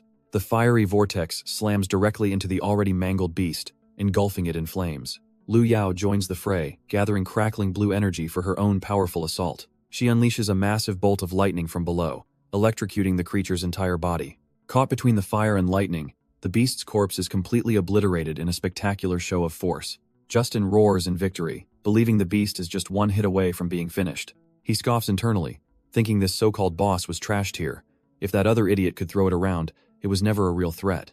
Screaming for the beast to die, he charges in with his massive sword for the final, glorious kill. But instead of crumbling, the beast's eye flares with a sinister, otherworldly glow. The creature lets out a terrifying roar, not of pain, but of power, as it begins absorbing all the elemental energy. Justin's cocky expression shatters into one of pure, dumbfounded shock. All the fire and lightning coalesce into the beast's horn, supercharging it beyond belief. Lu Yao is the first to realize their fatal error, screaming that the beast absorbed their attacks and to stop using elements. It turns out the more they hit it, the stronger it gets, and now it looms over them, reborn and more powerful than ever. All of Justin's arrogance drains away, replaced by the cold dread that they can't possibly win against this monster. The entire team is paralyzed with fear, staring down the monster they foolishly empowered. But Justin's terror quickly hardens into a cold, ugly determination. Out of nowhere, Sukai gets blasted from behind by a surprise attack. He turns in utter disbelief to see his own captain, Justin, was the one who struck him down. With his teammate now sprawled on the ground, Justin's betrayal is absolute. Lu Yao can only watch in horror, screaming his name, unable to process what's happening. Before she can even raise her spear, Justin is on her too, knocking her aside with a vicious blow. He scoffs that they were in the way, and might as well be useful as bait before they die. As he makes his escape, he has the audacity to tell them to be grateful for the chance to be decoys. The supercharged beast roars, looming over the two abandoned teammates, ready to claim its prize. The beast's massive jaw descends upon the helpless Sukai, ready to snap him in two. With a brutal stomp, it brings its full weight down on Lu Yao, turning the ground into a bloody crater. But the monster isn't done, raising its clawed hand to finish her off for good. Just as it strikes, a flash of golden light erupts, deflecting the fatal blow. Our boy Zhou Yi has arrived, single-handedly stopping the behemoth's rampage and saving the two abandoned hunters. Lu Yao, cradled in his arms, is completely dumbfounded, asking why he would only save her. Zhou Yi looks down at her, a flicker of a long-buried memory in his eyes. He reveals that back in the day, she was the only one who didn't treat him like dirt just because he was weak. He flashes back to his past life, remembering the bitter feeling of being used as cannon fodder. It was the same story even after he became a cockroach, always the weak ones sent to die for the stronger ones. He recalls a life of never provoking anyone, yet always being the one who was betrayed. In a world where only the strong control their fate, our boy makes a simple vow. He has to get stronger. His mind flashes back to the moment his old squad captain, Justin, abandoned him, begging for help. Justin was left as bait, pathetically pleading for his life before the monstrous jungle heavy-horned beast. Now, Zhou Yi coldly reminds the traitor of his own words from that day. He asks Justin if he remembers ordering everyone to stand down, leaving him to die. The treacherous captain is completely dumbfounded, realizing the man he left for dead has returned. Without another word, the beast's foot comes down, crushing Justin into a bloody pulp. With his past finally settled, Zhou Yi looks down at the woman in his arms. To keep his secrets safe, he activates his sleep-inducing pollen, gently putting her to sleep. A system notification confirms the Tranquil Bloom's pollen is potent enough to knock someone out cold. With Lu Yao safely unconscious, Our boy decides it's best to keep his monstrous side a secret for now. He turns his attention to the real problem, his eyes glowing with a predatory light. Now it's just him and the colossal jungle heavy-horned beast, a true final boss. A wicked grin spreads across his face as he declares this monster will be his stepping stone to greater power. The beast roars and charges forward, a purple juggernaut of pure destruction. But Zhou isn't fazed, activating a bizarre new trait, the tongue snap. His tongue shoots out like a grappling hook, latching onto a tree to swing him out of the beast's path. He thinks about all the traits he's absorbed on his journey. It's finally time to put them to good use. As he swings, he activates another ability, transforming his arm into a razor-sharp mantis scythe. He soars through the air, bringing the full force of his mantis scythe down on the beast's head. The impact echoes through the forest, but something feels off. His blade just scrapes uselessly against the monster's hide, failing to even leave a mark. Zhou is dumbfounded. This thing's defense is on a whole other level, making his enhanced scythe feel like a toy. But a wicked glint in his eye shows he's already thinking of a new angle. He realizes that even if its outer shell has evolved into nigh impenetrable armor, every monster has a weak spot, and he's just spotted the beast's vulnerable abdomen. With a savage thrust, he plunges the scythe deep into its soft underbelly, drawing first blood. The colossal beast lets out a deafening roar of pure, unadulterated agony. A blood-soaked grin spreads across our boy's face. He knows this plan just might work. He tries to get back in close, aiming to widen the gash he just made. But the enraged beast responds instantly, swiping with its colossal claws in a blur of motion. The sheer force of the blow sends our boy flying backwards, completely outmatched. Hes launched through the dense forest, snapping thick trees like they're nothing. The impact is absolutely brutal, slamming him into the ground and creating a massive crater. He coughs up a sickening amount of blood, his body screaming in protest. Lying there broken, he realizes he completely underestimated its speed despite its massive size. To make matters worse, the beast's horn begins to glow, gathering a terrifying amount of energy. It then unleashes a devastating energy beam, carving a path of pure destruction toward him. Zhou eyes widen in sheer panic. There's absolutely nowhere left to run. The beam slams down with overwhelming force, engulfing the entire area in a blinding flash. A wave of pure destruction rips through the forest, leveling everything in its path. Once the light subsides, all that remains is a thick, choking cloud of dust and splintered wood. The beast looks on, confident that its target has been completely vaporized, but its eyes widen in utter disbelief at what it sees standing in the smoke. Our boy activated a new skill at the last second, encasing himself in a protective layer of trance skin. He smirks, having correctly guessed that the forest itself held the key to countering this monster's power. This wooden armor can tank the hits, but he knows it won't be enough without a proper finisher. As the beast stares, dumbfounded, a plan finally clicks into place for our boy. He activates his long arms trait, stretching his limb across the battlefield to reclaim his massive sword. With his sword back in hand, our boy knows this next strike will decide everything. He stomps his foot, channeling the power he absorbed from the forest itself. Suddenly, thick treant vines erupt from the ground beneath him, a brand new skill at his command. These aren't just any roots. They're a weapon treants use to ensnare their prey. The jungle heavy-horned beast is completely bound, unable to move a muscle. It roars in fury, but the vines are designed to trap any creature in the jungle, no matter how strong. Seeing his opening, our boy uses the beast's own horn as a platform to launch his final attack. With a furious battle cry, he prepares to bring the massive blade down and end this fight for good. But just as he strikes, the beast unleashes a terrifying shockwave of pure energy. Hes dumbfounded. It tore through the vines with brute force, and now there's absolutely no time to dodge. With no other choice, our boy activates his elastic muscles, pushing his body to the absolute limit to withstand the blow. The beast's horn slams into him with unimaginable force, sending him flying backwards. His massive sword, his only real weapon, is instantly shattered into a dozen pieces. He barely survives, digging 2 deep trenches in the earth as he grinds to a halt. Panting, he's left holding nothing but the broken hilt of his once mighty blade. But instead of despair, he just smirks and casually tosses the useless hilt aside. A cold, calculating look flashes in his eyes. This fight is far from over. The beast roars in triumph, charging forward to finish off its seemingly disarmed prey. But Zhou calmly declares that the fight is already over. He's just acquired the perfect trait to end this. He lifts a broken shard of the beast's own horn to his lips, about to use his ultimate skill. Devour. He slams the horn into his mouth, and the system instantly confirms it. The heavy-horned beast's trait is now his. Without a moment's hesitation, our boy launches a razor-sharp projectile of his own, using the beast's power against it. The monster is utterly dumbfounded as the shard of its own horn smashes right back into its face. A massive explosion of energy rips through the forest, a deafening boom echoing for miles. When the light finally fades, the only sound is the heavy panting of the lone survivor. The entire area is a wasteland, with splintered trees and scorched earth marking the brutal battle's end. Zhou Yi is bleeding and exhausted, but a look of grim satisfaction is etched on his face. He's sitting on the colossal corpse of his enemy, having turned the tables in the most savage way possible. But his rest is cut short when a shimmering, ethereal key materializes right before his very eyes. The system chimes in, revealing his incredible reward.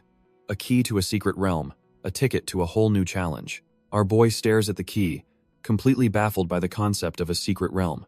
Meanwhile, the official report comes in. A training accident with multiple casualties, a total cover-up. The scene cuts to a hospital, where an enraged officer grabs Zhou Yi by his collar. He pins our boy to the wall, demanding to know what the hell really happened inside the abyss. The officer screams in his face, asking the million-dollar question, why is he the only one who made it out alive? Zhou Yi is panicking internally, realizing he can't just say he got lucky and soloed the boss. It's too unbelievable. Suddenly, a hand clamps down on the officer's shoulder, stopping him cold. A new face appears. A vice captain who calmly asks if the military really suspects his new recruit. The vice captain smirks, sarcastically wondering if maybe he's the one they should be blaming for this whole mess. Zhou Yi just looks on, dumbfounded by this unexpected turn of events. The officer starts backpedaling fast, stammering that he just meant it's natural to be concerned about military-selected recruits. The vice captain gives him a dead-eyed stare, completely unimpressed by the pathetic excuse. He tells the officer to cut the crap, reminding him that nobody enters a dungeon expecting 0 casualties. With the situation handled, the vice captain turns to Zhou Yi and dismisses him with a smirk. Our boy is left completely baffled, his antennae twitching in confusion.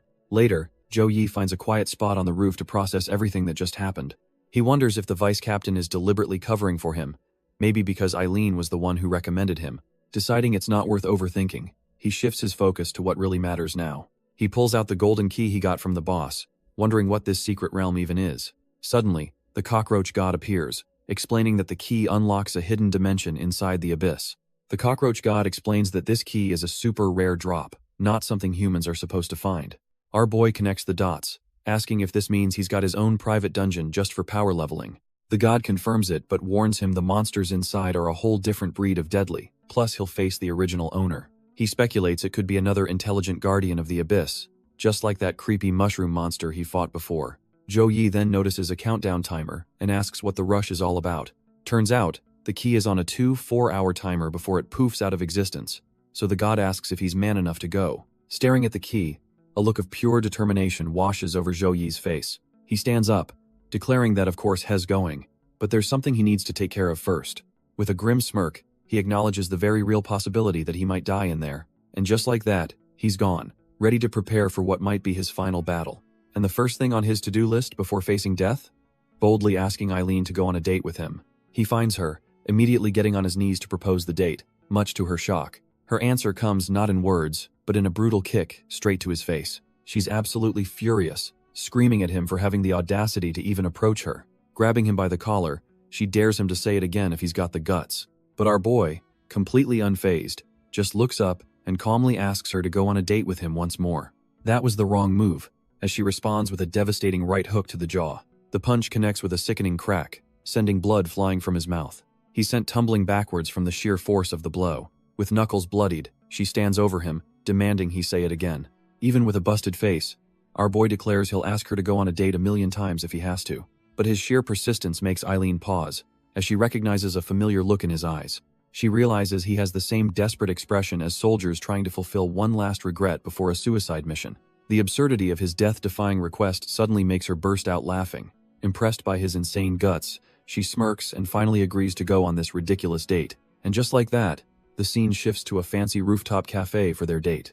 Our boy, all cleaned up, walks over to her with a drink in hand. They even end up sharing the same drink, looking like a surprisingly cute couple. Their next stop is a movie theater, where a horrifying ghost flashes across the screen. It turns out our tough-as-nails hero is terrified of horror movies, while Eileen is completely unfazed. They even stop to take a cute selfie, looking like a real couple having the time of their lives. The date continues with a scenic bike ride along the coast as the sun begins to set. Our boy is ecstatic, thinking to himself that he's been planning the perfect date for nearly 20 years.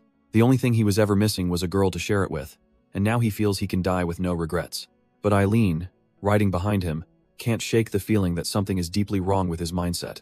She suddenly calls out his name, her tone shifting from playful to dead serious. She tells him she's seen that look on countless soldiers before they die, and that nothing is more important than staying alive.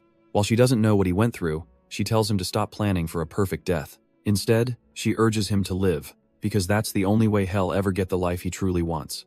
Our boy is completely stunned, her words hitting him harder than any punch ever could. The sun sets over the ocean, marking a turning point in his life. He stops his bike, his mind reeling as he stares at his own reflection in the water. For the first time, he's not just thinking about survival, but about actually living. He sincerely thanks her, and she just tells him to make sure he asks her out again. Later that night, the cockroach god appears, mocking him for having such a simple desire. The god explains his pathetic wish was so pure, it broke a seal, causing a golden key to materialize. As our boy holds it, the key suddenly cracks and shatters in his hand.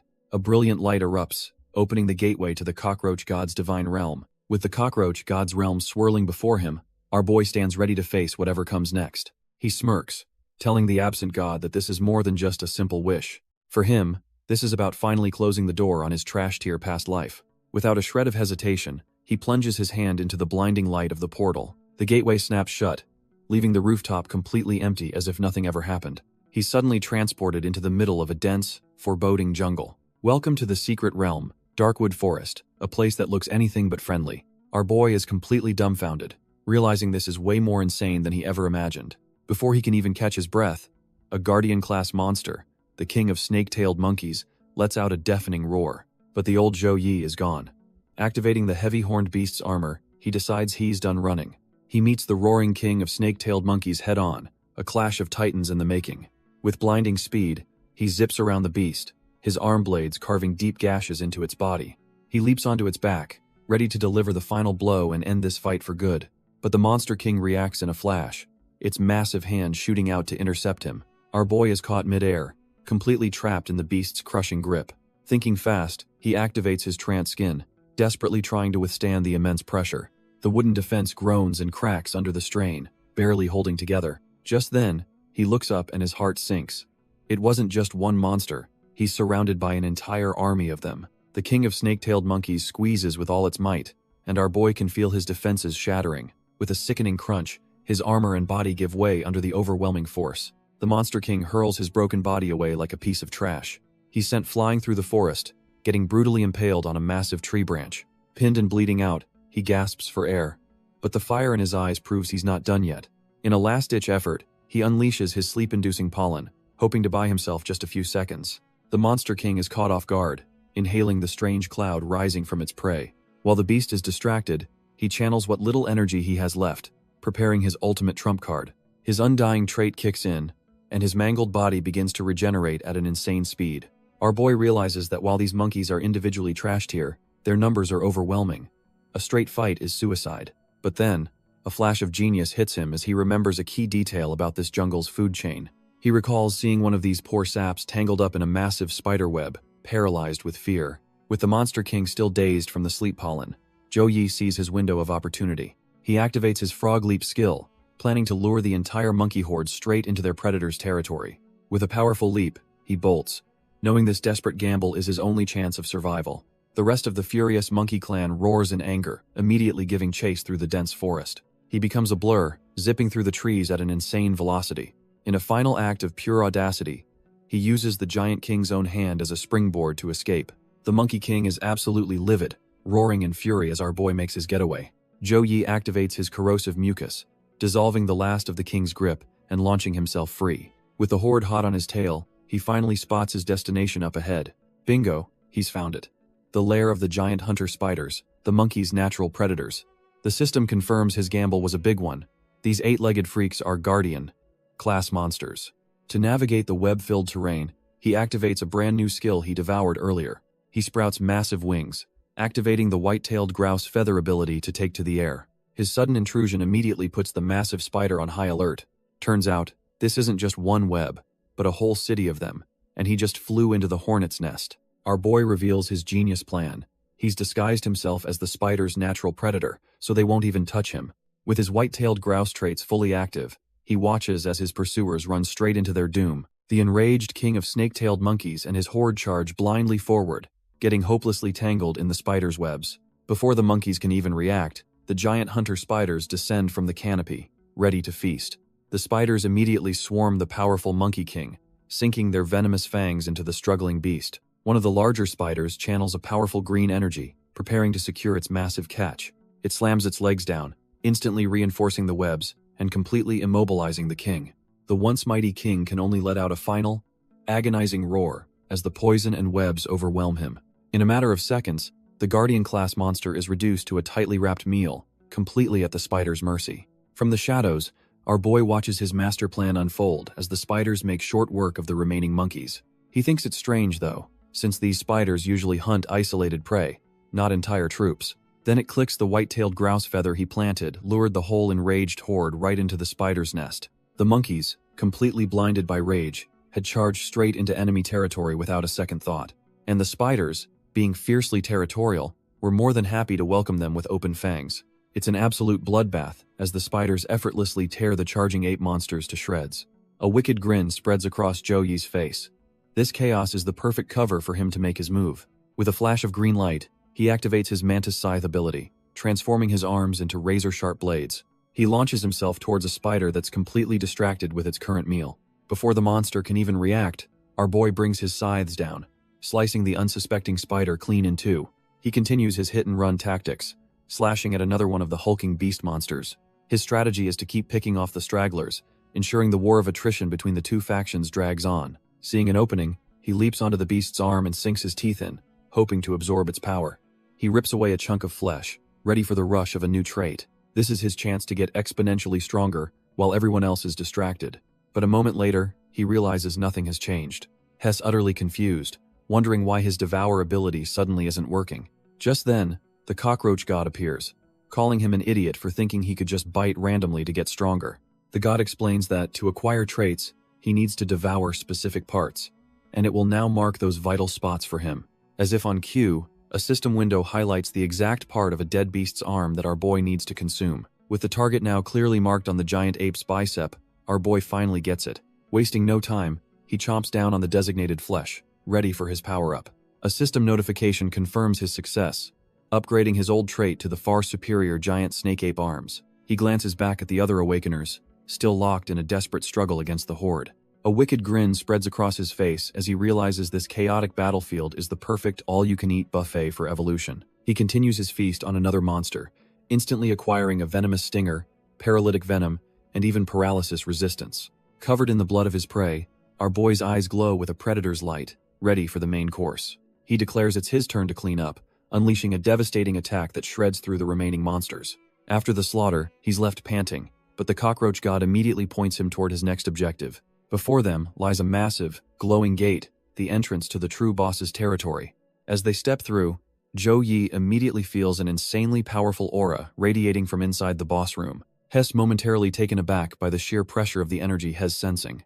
But instead of a boss, he finds a massive, glowing pile in the center of the cavern. It's a mountain of monster skulls, with a single, pulsating red orb of pure energy floating above it. Driven by instinct, our boy reaches out and claims the mysterious treasure for himself. The cockroach god explains this is an ultra-rare secret realm gem, found only in monster graveyards like this one. Over countless years, it has absorbed the residual energy of every monster that has ever died in this realm. He's given a choice: absorb all the power at once, or use half of it to open a rift and escape safely. Zhou Yi stares at the gem, weighing his options with the fate of his evolution in his hands. He realizes he has to decide between playing it safe or gambling everything for a shot at unimaginable power. And for our boy, the choice is obvious. This is his one shot to truly evolve, and he's not about to back out now. He knows an opportunity this good might never come again, so he plants his foot and commits to the path of power. Besides, he hasn't even faced the realm's boss yet, and there's no way he's running with his tail between his legs. He steps through a fiery gate into a massive throne room, where the final challenge of this realm awaits him. Sitting on a throne of rock is the heavy-horned beastman, a monster whose danger level is so high the system can't even read it. Zhou Yi is floored. He can't scan its level, and even from this distance, the sheer pressure is suffocating. But this isn't some mindless beast, it speaks, demanding to know if Zhou Yi is the one who slaughtered its kin. Our boy is dumbfounded, realizing the boss must be talking about the heavy-horned beast he devoured back in the abyss. The horrifying implication hits him as the beastman grabs its weapon. These monsters might have a society just like humans, Before he can even process this revelation, the boss leaps forward, bringing a colossal energy blade crashing down on him. The impact is absolutely devastating, shattering the very ground beneath them in a fiery explosion. But as the smoke clears, the beastman realizes its killer blow was somehow stopped. It's left speechless. Seeing Zhou Yi standing tall after transforming into a monstrous silhouette himself, our boy has activated his giant snake ape arms, bulking up to face this monster head-on. The beastman is more confused than anything, demanding to know how a human got in when the connection to his world isn't even open. Zhou Yi is floored by the implication. Is this monster planning to invade Earth? The beastman decides it's done with the questions, and will just let Zhou Yi do the talking. Its eyes flare with a terrifying green light, locking onto its prey.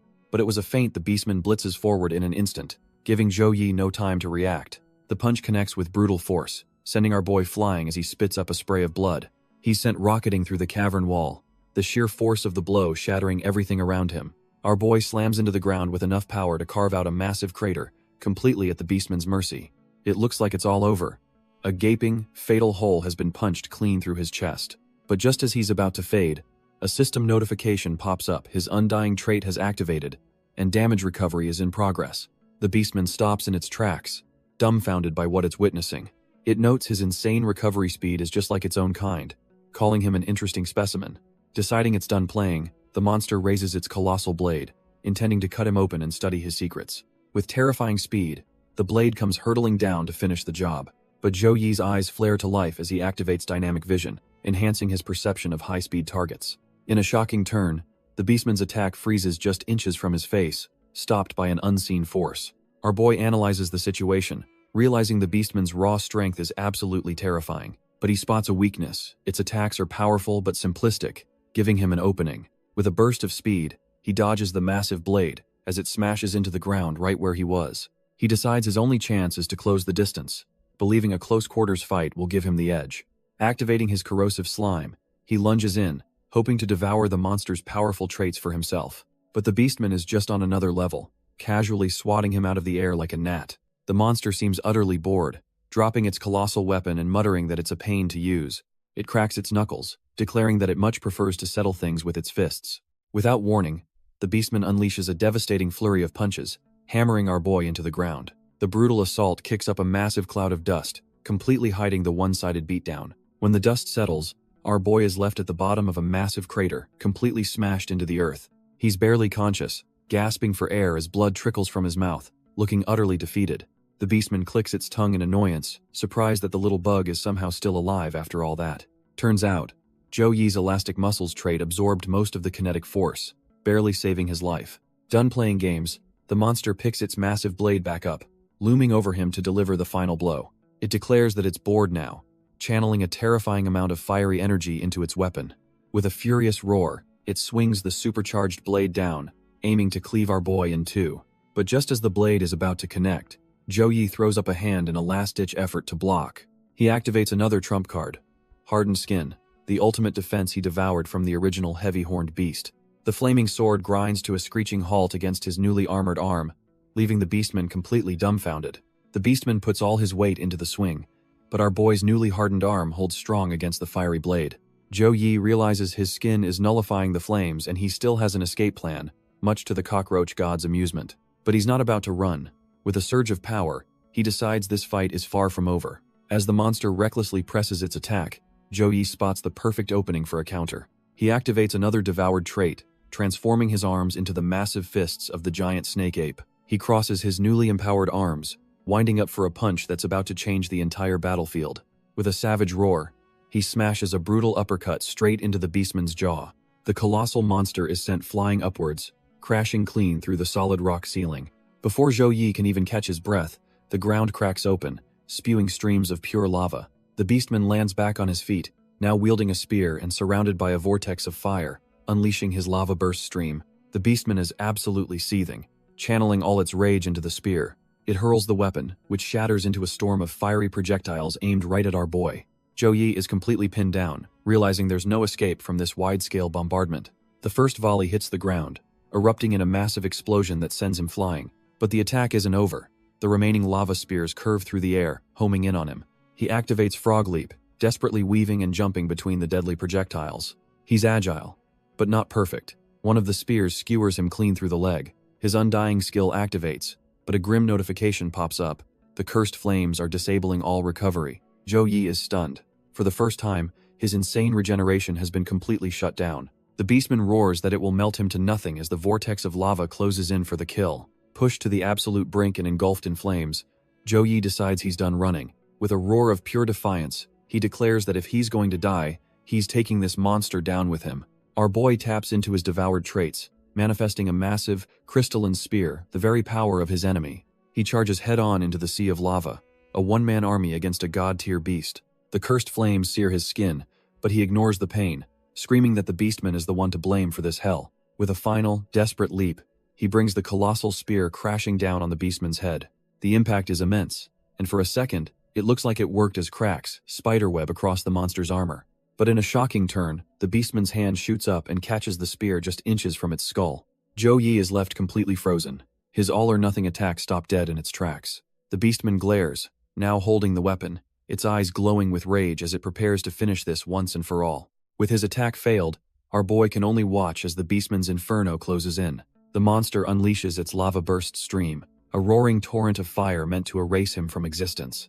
Zhou Yi is completely swallowed by the vortex of flames, his life about to be snuffed out, but suddenly, the cockroach god appears, screaming that this is a monster he can't beat, and it won't let him die. The god declares it's forcibly activating a secret realm gem to open an emergency escape portal. In a shocking act of defiance, Zhou Yi's hand flashes out and smacks the escape item away. The precious gem shatters into a million pieces, their only way out now completely gone. The cockroach god is left speechless, staring in disbelief at the broken man on the ground. With a defiant grin, Zhou Yi reveals he made peace with dying a long time ago. This sheer, stubborn refusal to be saved leaves the divine being utterly dumbfounded. With the escape gem shattered, Zhou Yi's life force seems to just fizzle out into a red mist.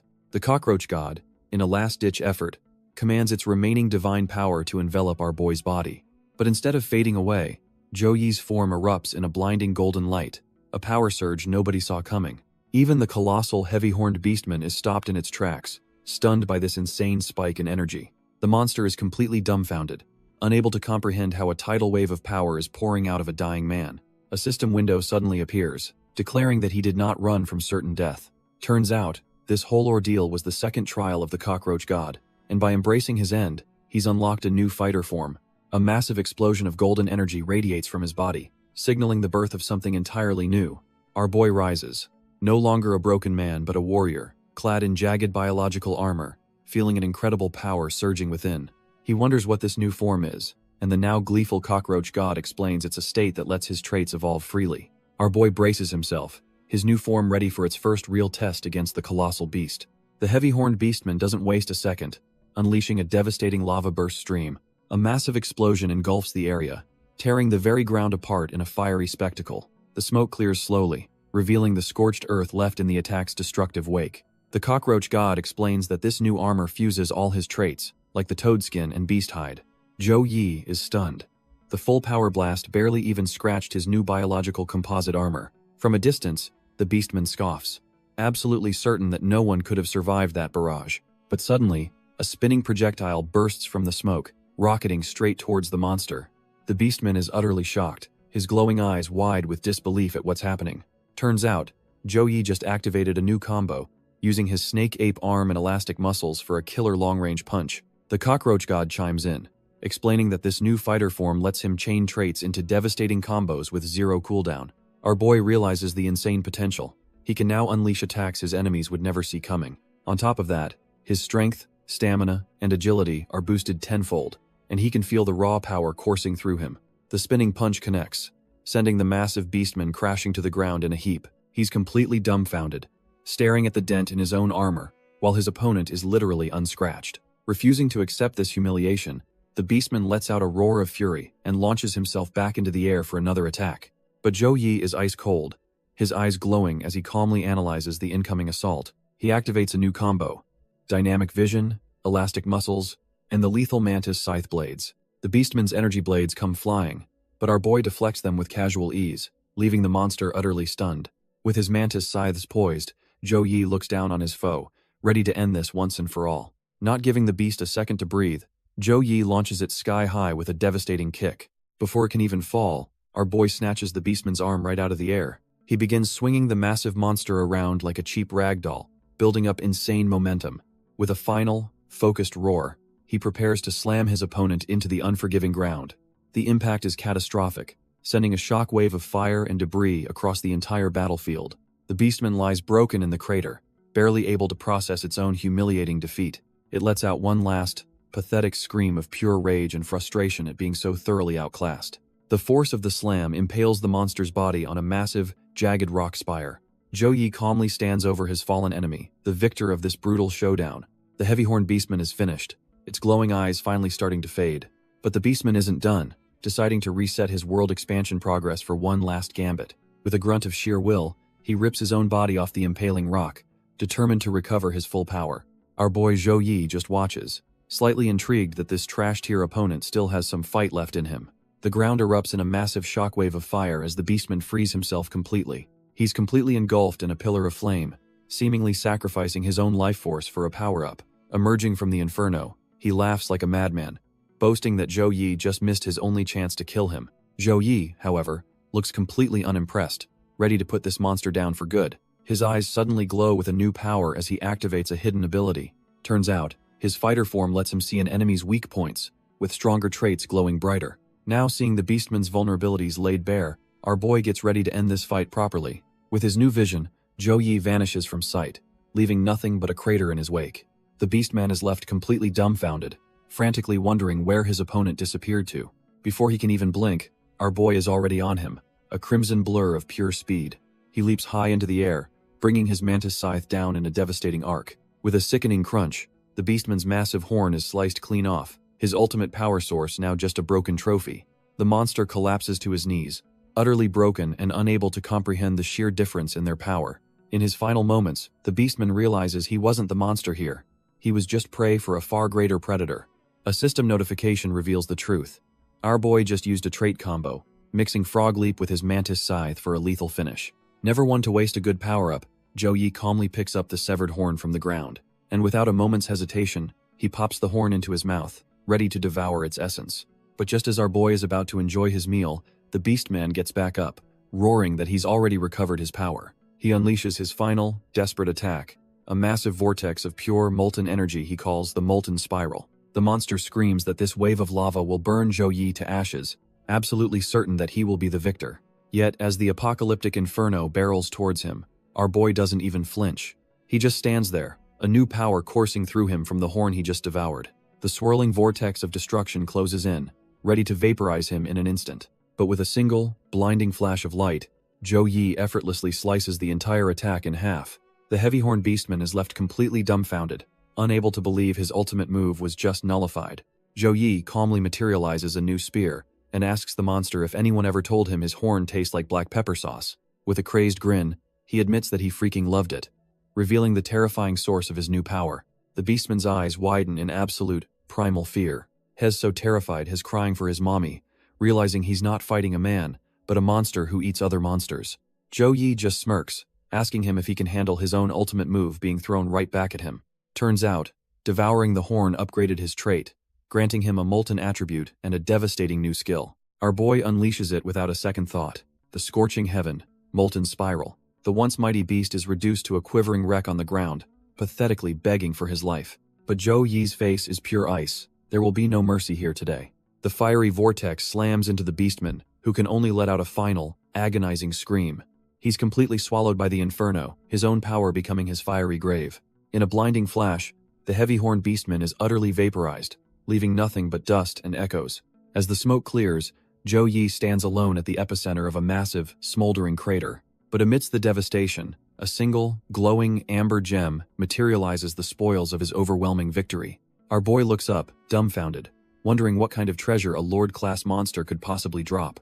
The cockroach god appears, explaining this is a monster seal, a rare item that unlocks a transformation record for his Imperial Iron Guard.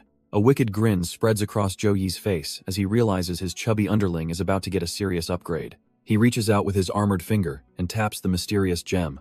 The seal instantly shatters in a brilliant flash of light, its power now unleashed. A system window pops up, confirming that his subordinate, Fatty, has obtained the heavy-horned beastman's record. Without a moment's hesitation, Zhou Yi confirms the summon, ready to see this new power in action. And just like that, his newly empowered Imperial Iron Guard is launched from the interface, ready for battle. Fatty is launched from the portal, a blur of motion as he materializes on the battlefield. He lands with a ground-shaking thud.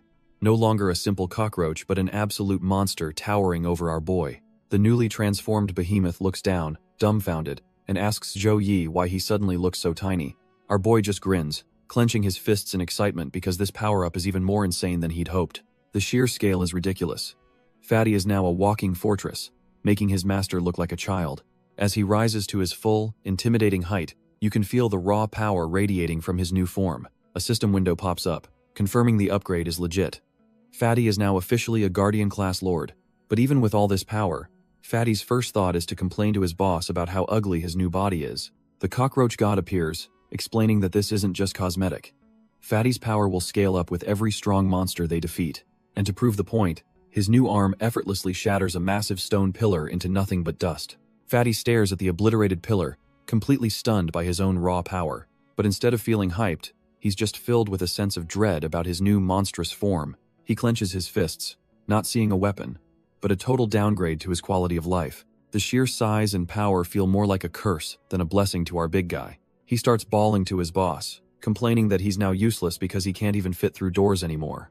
Zhou Yi has heard enough of this whining and promptly smacks some sense back into him. Our boy tells him to get a grip, demanding to see what this new Lord-class body is actually capable of. That tough love is all it takes.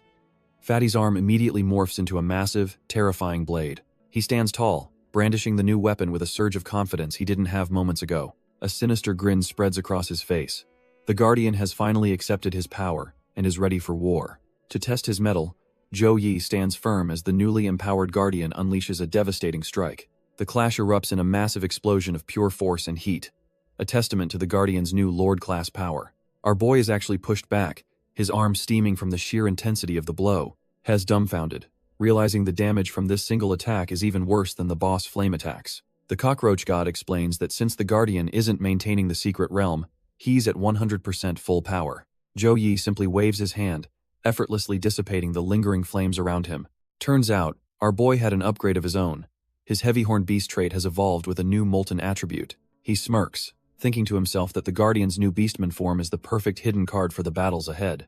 With his traits leveled up and a full-power Lord-class subordinate, he's confident he can handle anything.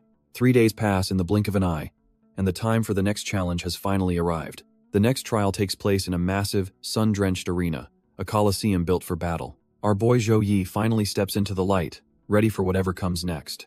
He walks out onto the sand, finding himself dwarfed by the sheer scale of the place and the faceless masses. Standing before the roaring crowd, he takes in the electric atmosphere filled with flying confetti. The stands are packed with spectators, all hyped up for the bloody spectacle about to unfold. He's a little dumbfounded, muttering to himself about the insane number of people gathered here. The entire city seems to have turned out for the Extermination Squad selection tournament. He knows this is the most important event in Nirai City, a make-or-break moment for many. But this isn't just about recruiting new blood. It's a political battlefield for the city's power struggle. The 4 major families send their best, with the winner's clan earning the speaker's seat and total control for 4 years.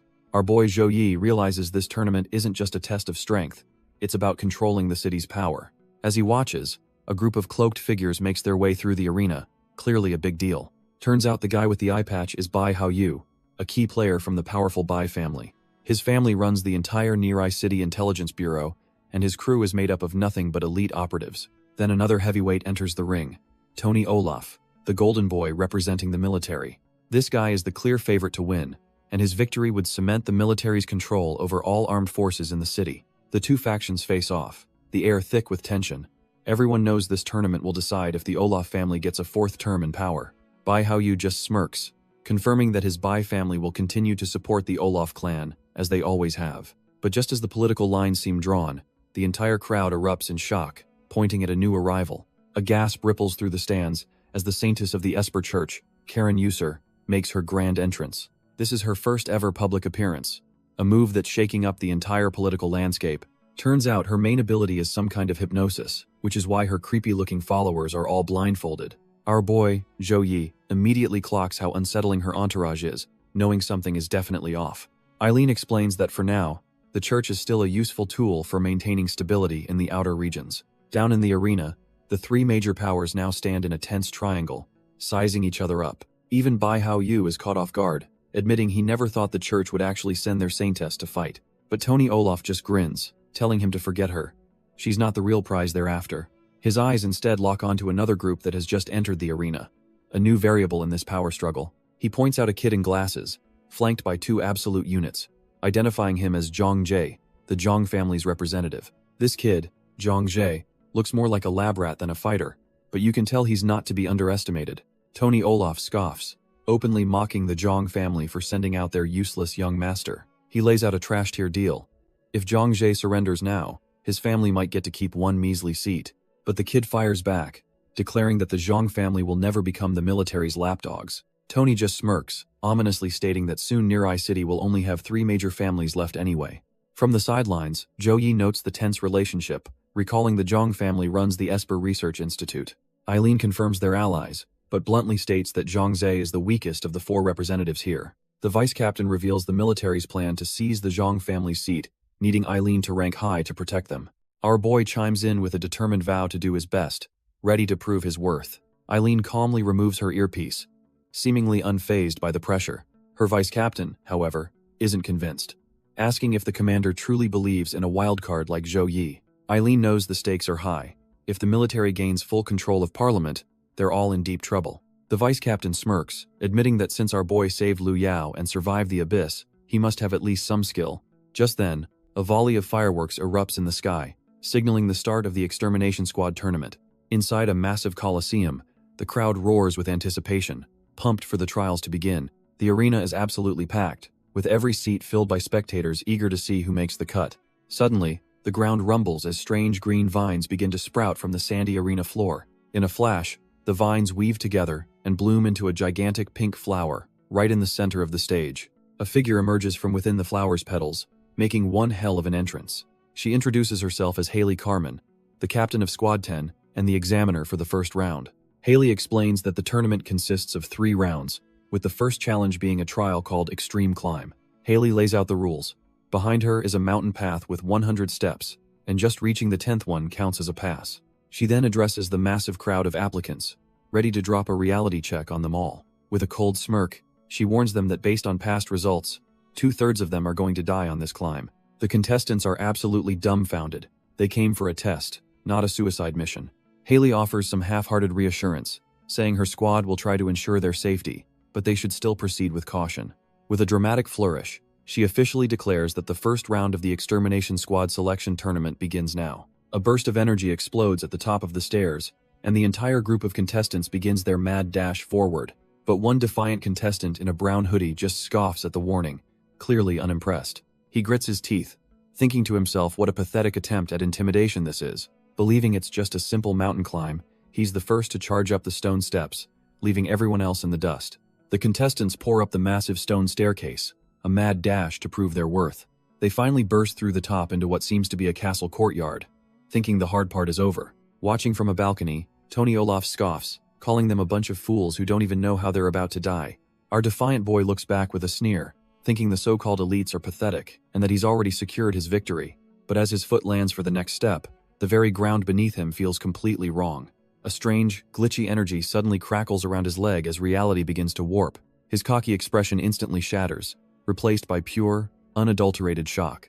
The entire world twists violently, dumping him and the others into a bizarre, neon-lit cityscape. Completely dumbfounded, he looks around in a panic, wondering where in the hell he just ended up. But the horrifying truth is revealed. They never left the stairs. Their bodies are just marching upward like mindless puppets, trapped in a powerful illusion. But our boy Zhou Yi is completely unaffected, wondering why everyone else is suddenly standing around like mindless zombies. Haley, the Squad 10 captain, just smirks, revealing this test is far more than a simple physical climb. She explains these stairs are carved from the bones of a Ghost King-class monster, a legendary beast humanity barely managed to defeat. Its lingering will is so powerful that it traps anyone who steps on it in a deadly illusion. Inside their minds, the contestants are being ripped to shreds by horrific monsters, screaming in pure agony. Haley's eyes narrow as she reveals the grim fate for those who can't escape this mental prison. The price of failure is death, and in the real world, their bodies simply drop dead on the steps. With a sigh, she raises a hand glowing with green energy, stating that she's afraid they've been eliminated. A massive resurrection halo brings the fallen contestants back from the brink, But their trial is officially over. Zhou Yi is just dumbfounded, realizing that in a matter of seconds, a huge portion of the competition has already been wiped out. Eileen explains that each illusion has a specific goal, and you only escape by completing it. She gives a final warning that they're on their own once inside. As our boy Zhou Yi stares up the daunting steps. Elsewhere, a cocky contestant named Tony Olaf rallies his squad, dead set on climbing higher than anyone else. With a unified roar, his whole crew charges up the stairs, plunging headfirst into the mental battlefield. The second Tony's foot lands, his senses are warped, and his face hardens with grim determination. He finds himself dropped into a blazing forest, with the world burning down around him. A massive 5-minute timer appears in the sky. His trial is a desperate race against time to survive. The inferno before him begins to swirl violently, gathering into a single, terrifying mass of energy. It forms into a colossal fire dragon, roaring as it prepares to turn him to ash. But Tony just grins, amused that the trial has specifically thrown a fire-based nightmare at him, as if to counter his abilities. Tony just scoffs, surviving 5 minutes in this trash. Tier illusion is barely a warm-up for him. He barks out the command for Plan 1, and his crew answers with military precision. Turns out, his entire squad is made up of water-type espers, the perfect counter. They unleash a combined torrent of water, aimed straight at the roaring fire dragon. With a smug look, Tony gives the final signal with a snap of his fingers. The water instantly freezes, encasing the beast in a massive tomb of ice, and shattering the illusion completely. And just like that, the trial is over. They reappear on the stairs, continuing their climb without breaking a sweat. The vice captain watches, impressed, noting that the military clearly sent an elite squad to win this year. Eileen, however, is a little shaken, wondering how her commander can stay so composed. He just smirks, telling her it's far too early to get nervous, snapping her out of it. The vice captain explains that for elite candidates like the Saintess and Bai Haoyu, these first steps are just a warm-up to weed out the trash-tier rookies. But the higher they climb, the deadlier the illusions become, and soon they won't have any lackeys left to sacrifice. He continues, saying there are 2 ways to conquer this trial. Either you possess one technique so powerful it can overwhelm everything, or you have a mind that can calmly adapt to any hell thrown your way. Meanwhile, the spectators notice our boy still hasn't moved from the starting line and start mocking him for chickening out. But Zhou Yi isn't scared. He's been calmly analyzing the situation this whole time.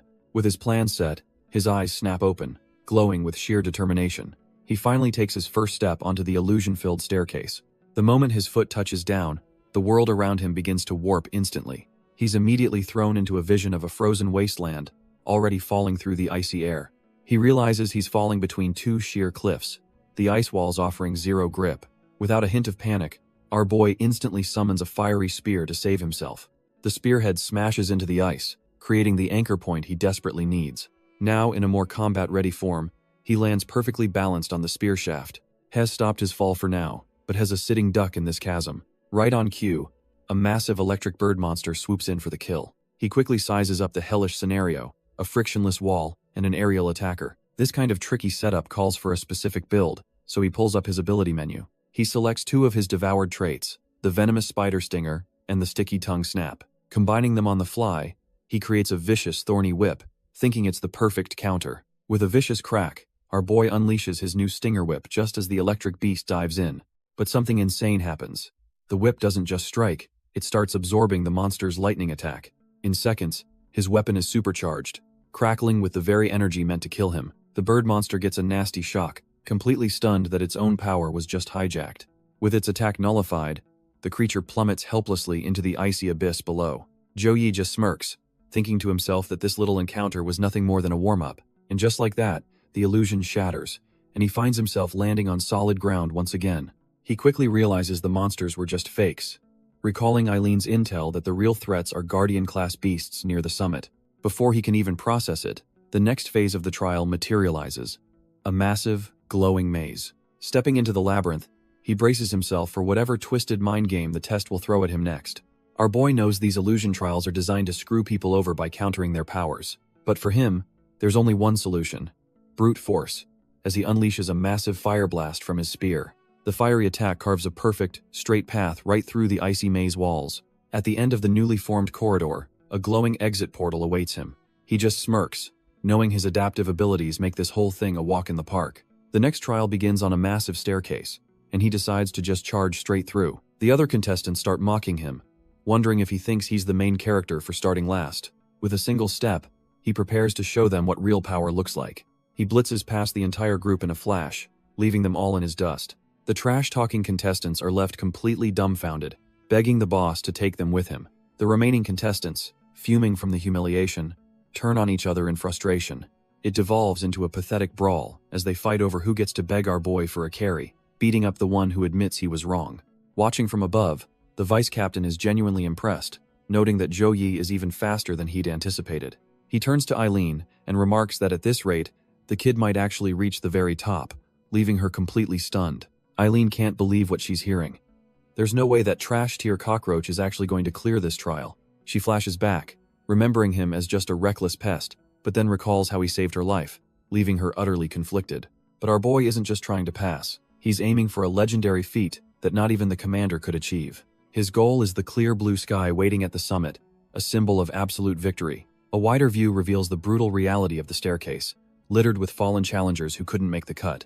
While our boy climbs, other top-tier contenders are finishing, like the one-eyed prodigy Bai Hao Yu, who clocks in at 38 steps. The so-called saintess, Karen User, isn't far behind, completing her run with a respectable score of 35 steps. But the current king of the hill is Tony Olaf, a ruthless-looking dude who set the bar high at 40 steps. He glances back with pure arrogance, absolutely certain his record is untouchable. Elsewhere on the stairs, another contestant named Zhang Jie is completely gassed, struggling to take another step. He glares at the brutalized corpse of a fellow challenger, realizing this trial is far deadlier than he imagined. The bitter truth dawns on him. He was ganged up on, ambushed inside his own illusion by a pack of hyenas. Crushed, he laments only reaching 31 steps, a shameful failure that doesn't even come close to his family's legacy. Just then, Tony Olaf appears above him, callously telling him to bark like a dog and withdraw to save his family a shred of dignity. With a vicious grin, Tony Olaf suggests a simple sacrifice would solve all of Zhang Zi's problems. The cruel words land like a hammer blow, and the humiliated Zhang Zi can only break down in tears. But just as he's about to give up, the sound of steady footsteps cuts through the silence. Tony's arrogant smirk vanishes in an instant, replaced by a look of pure shock, because our boy, Zhou Yi, has silently appeared right behind the kneeling contestant. Dumbfounded, Tony demands to know who this nobody is that dares to interrupt him. Zhou Yi doesn't even give him the time of day, simply walking past as if he's not even there. Zhang Zi stares in awe, stunned by this newcomer's immense presence and wishing had known such a monster existed in their city. Turns out, a voice is echoing in Zhou Yi's mind. It's Eileen, telling him to step in and help Zhang Zi. As Zhou Yi continues his climb without a care, the defeated Zhang Zi desperately calls out for him to wait. Eileen, watching from afar, is getting seriously ticked off, wondering if our boy even heard her command. Meanwhile, one of Tony's handlers appears, berating him for getting shown up after the Olaf family spent a fortune on his training. Now completely enraged, Tony rallies his goons, vowing to crush his family's 5-0 step record to regain some pride. He charges up the stairs with renewed vigor, but the intense pressure immediately brings his followers to their knees. A few steps later, his men are completely knocked out, and even Tony is starting to gasp for air under the strain. He grits his teeth, admitting to himself that the kid ahead is moving fast, though he chalks it up to reckless abandon. But when he looks up to track his target, he's completely dumbfounded. The kid has vanished into thin air. Turns out, Zhou Yi wasn't ahead of him at all. He was waiting for him at the top with a calm, almost mocking smile. Tony's arrogant facade instantly shatters into a million pieces, his face a mask of pure terror at the impossible gap in their power. Our boy just twists the knife, casually telling Tony that second place is all his for the taking. Tony can't even process the level of disrespect he's just been shown. As Zhou Yi turns to leave, Tony is left completely dumbfounded. Zhou Yi looks back with a smirk, asking why he stopped chasing and saying a real man wouldn't quit so easily. Seething with pure rage, Tony can only grit his teeth and promise that this isn't over. A moment later, the entire dynamic of the trial has been flipped on its head. From the sidelines, Haley announces that Zhou Yi has already hit the 6-0 step mark, taking a commanding lead. He doesn't even break a sweat, blowing past 82 steps like it's nothing. In a flash, he reaches 99 steps, tying the commander's legendary record with ease. The crowd erupts in disbelief, wondering who this monster is as they witness history being made. While the crowd is losing its mind, one spectator is in utter despair, screaming that he bet everything he had on Tony Olaf. Turns out, the local casino boss is also watching, dumbfounded by the kid who just came out of nowhere. He recalls how our boy, Zhou Yi, had the sheer audacity to bet all of his own organs on himself winning. The boss can only stare in horror, realizing this single upset has completely and utterly ruined him. But Zhou Yi isn't done yet. he takes one final, deliberate step onto the platform. Standing at the peak, he smirks and wonders aloud if this pathetic trial is really all they've got. Suddenly, his earpiece buzzes to life, pulling him out of his moment of glory. It's Eileen on the other end, absolutely fuming and asking if he's done showing off yet. She chews him out for ignoring his mission to help Zhangzhe, but he just sheepishly promises he'll get it done. With a final, decisive step, Zhou Yi plants his foot on the 100th stair, officially shattering the commander's record. But instead of taking the safe exit, our boy immediately turns around and sprints back down the stairs. The spectators are completely dumbfounded, wondering why he's re-entering the illusion-filled trial. He blitzes right past a struggling Tony Olaf, who's barely making any progress. Zhou Yi leans in with a smirk, casually asking Tony why he hasn't even reached the 50th step yet. The sheer disrespect hits Tony like a truck. He realizes Zhou Yi came back just to humiliate him. Finally, remembering his mission, Zhou Yi arrives at the bottom to find Zhangzhe completely passed out. He stands over the collapsed researcher, his shadow looming over him. Zhangzhe slowly comes to, looking up in a daze, wondering what on earth is going on. Without a single word, Zhou Yi grabs the kid by his collar. He then effortlessly slings Zhangzhe over his shoulder and starts running back up the stairs, leaving the poor guy utterly bewildered. Tony Olaf is left completely speechless, realizing our boy is soloing a two-person trial while carrying a deadweight. But Zhou Yi's eyes are locked forward, laser-focused on clearing this thing as fast as possible. The illusion throws a literal hellscape at them, but Zhou Yi just pops a shield and strolls right through the flames. Next up is a jungle filled with trash-tier monsters, which he swats aside without even slowing down. Then it's a monster-infested ocean, so he just sprouts wings and flies over the whole mess. Meanwhile, Zhangzhe is having a revelation.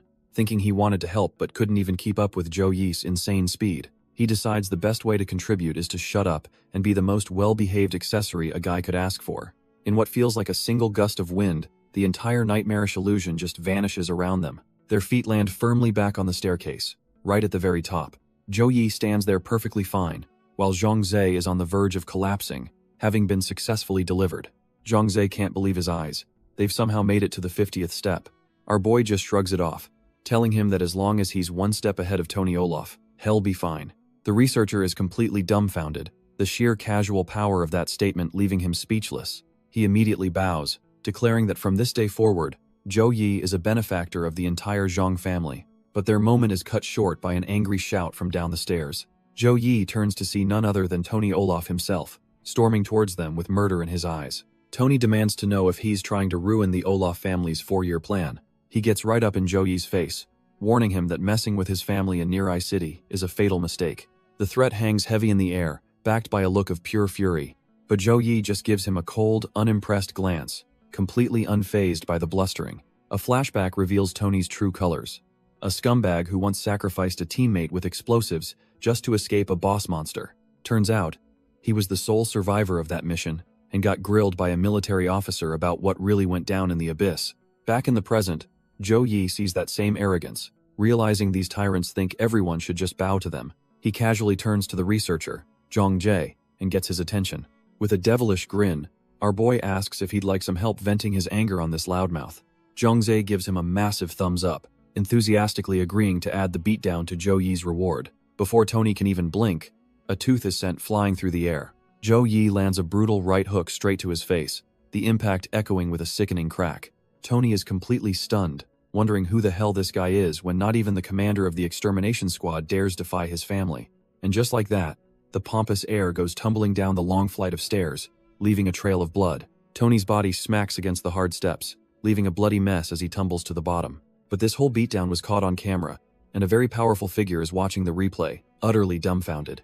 This shadowy man stands, commanding his subordinate to rise with an aura of pure menace. He grabs the man by the collar, demanding a full intelligence report on this Zhou Yi character by tonight. His subordinate is revealed to be Bai Zenting, the head of the city's intelligence bureau and patriarch of the Bai family, and the man in charge is Rhodes Olaf, chairman of the parliament and head of the Olaf family, who furiously swears that whoever dared to touch his kin will pay dearly. Meanwhile, completely unaware of the storm brewing, our boy casually flies back across the city. He touches down right outside his apartment, not a single care in the world. Inside, Zhou Yi is just chilling on his couch, munching on a bag of chips like nothing even happened. He calmly thinks to himself that the first round of the tournament wrapped up 2 days ago, already focused on the next challenge. He muses that the results shocked everyone, especially since the top dog, Tony Olaf, only managed 3rd place after getting kicked down the mountain. Turns out, before the match, our boy went all in, betting every magic crystal he had plus his own organs on himself at 1,000 to 1 odds.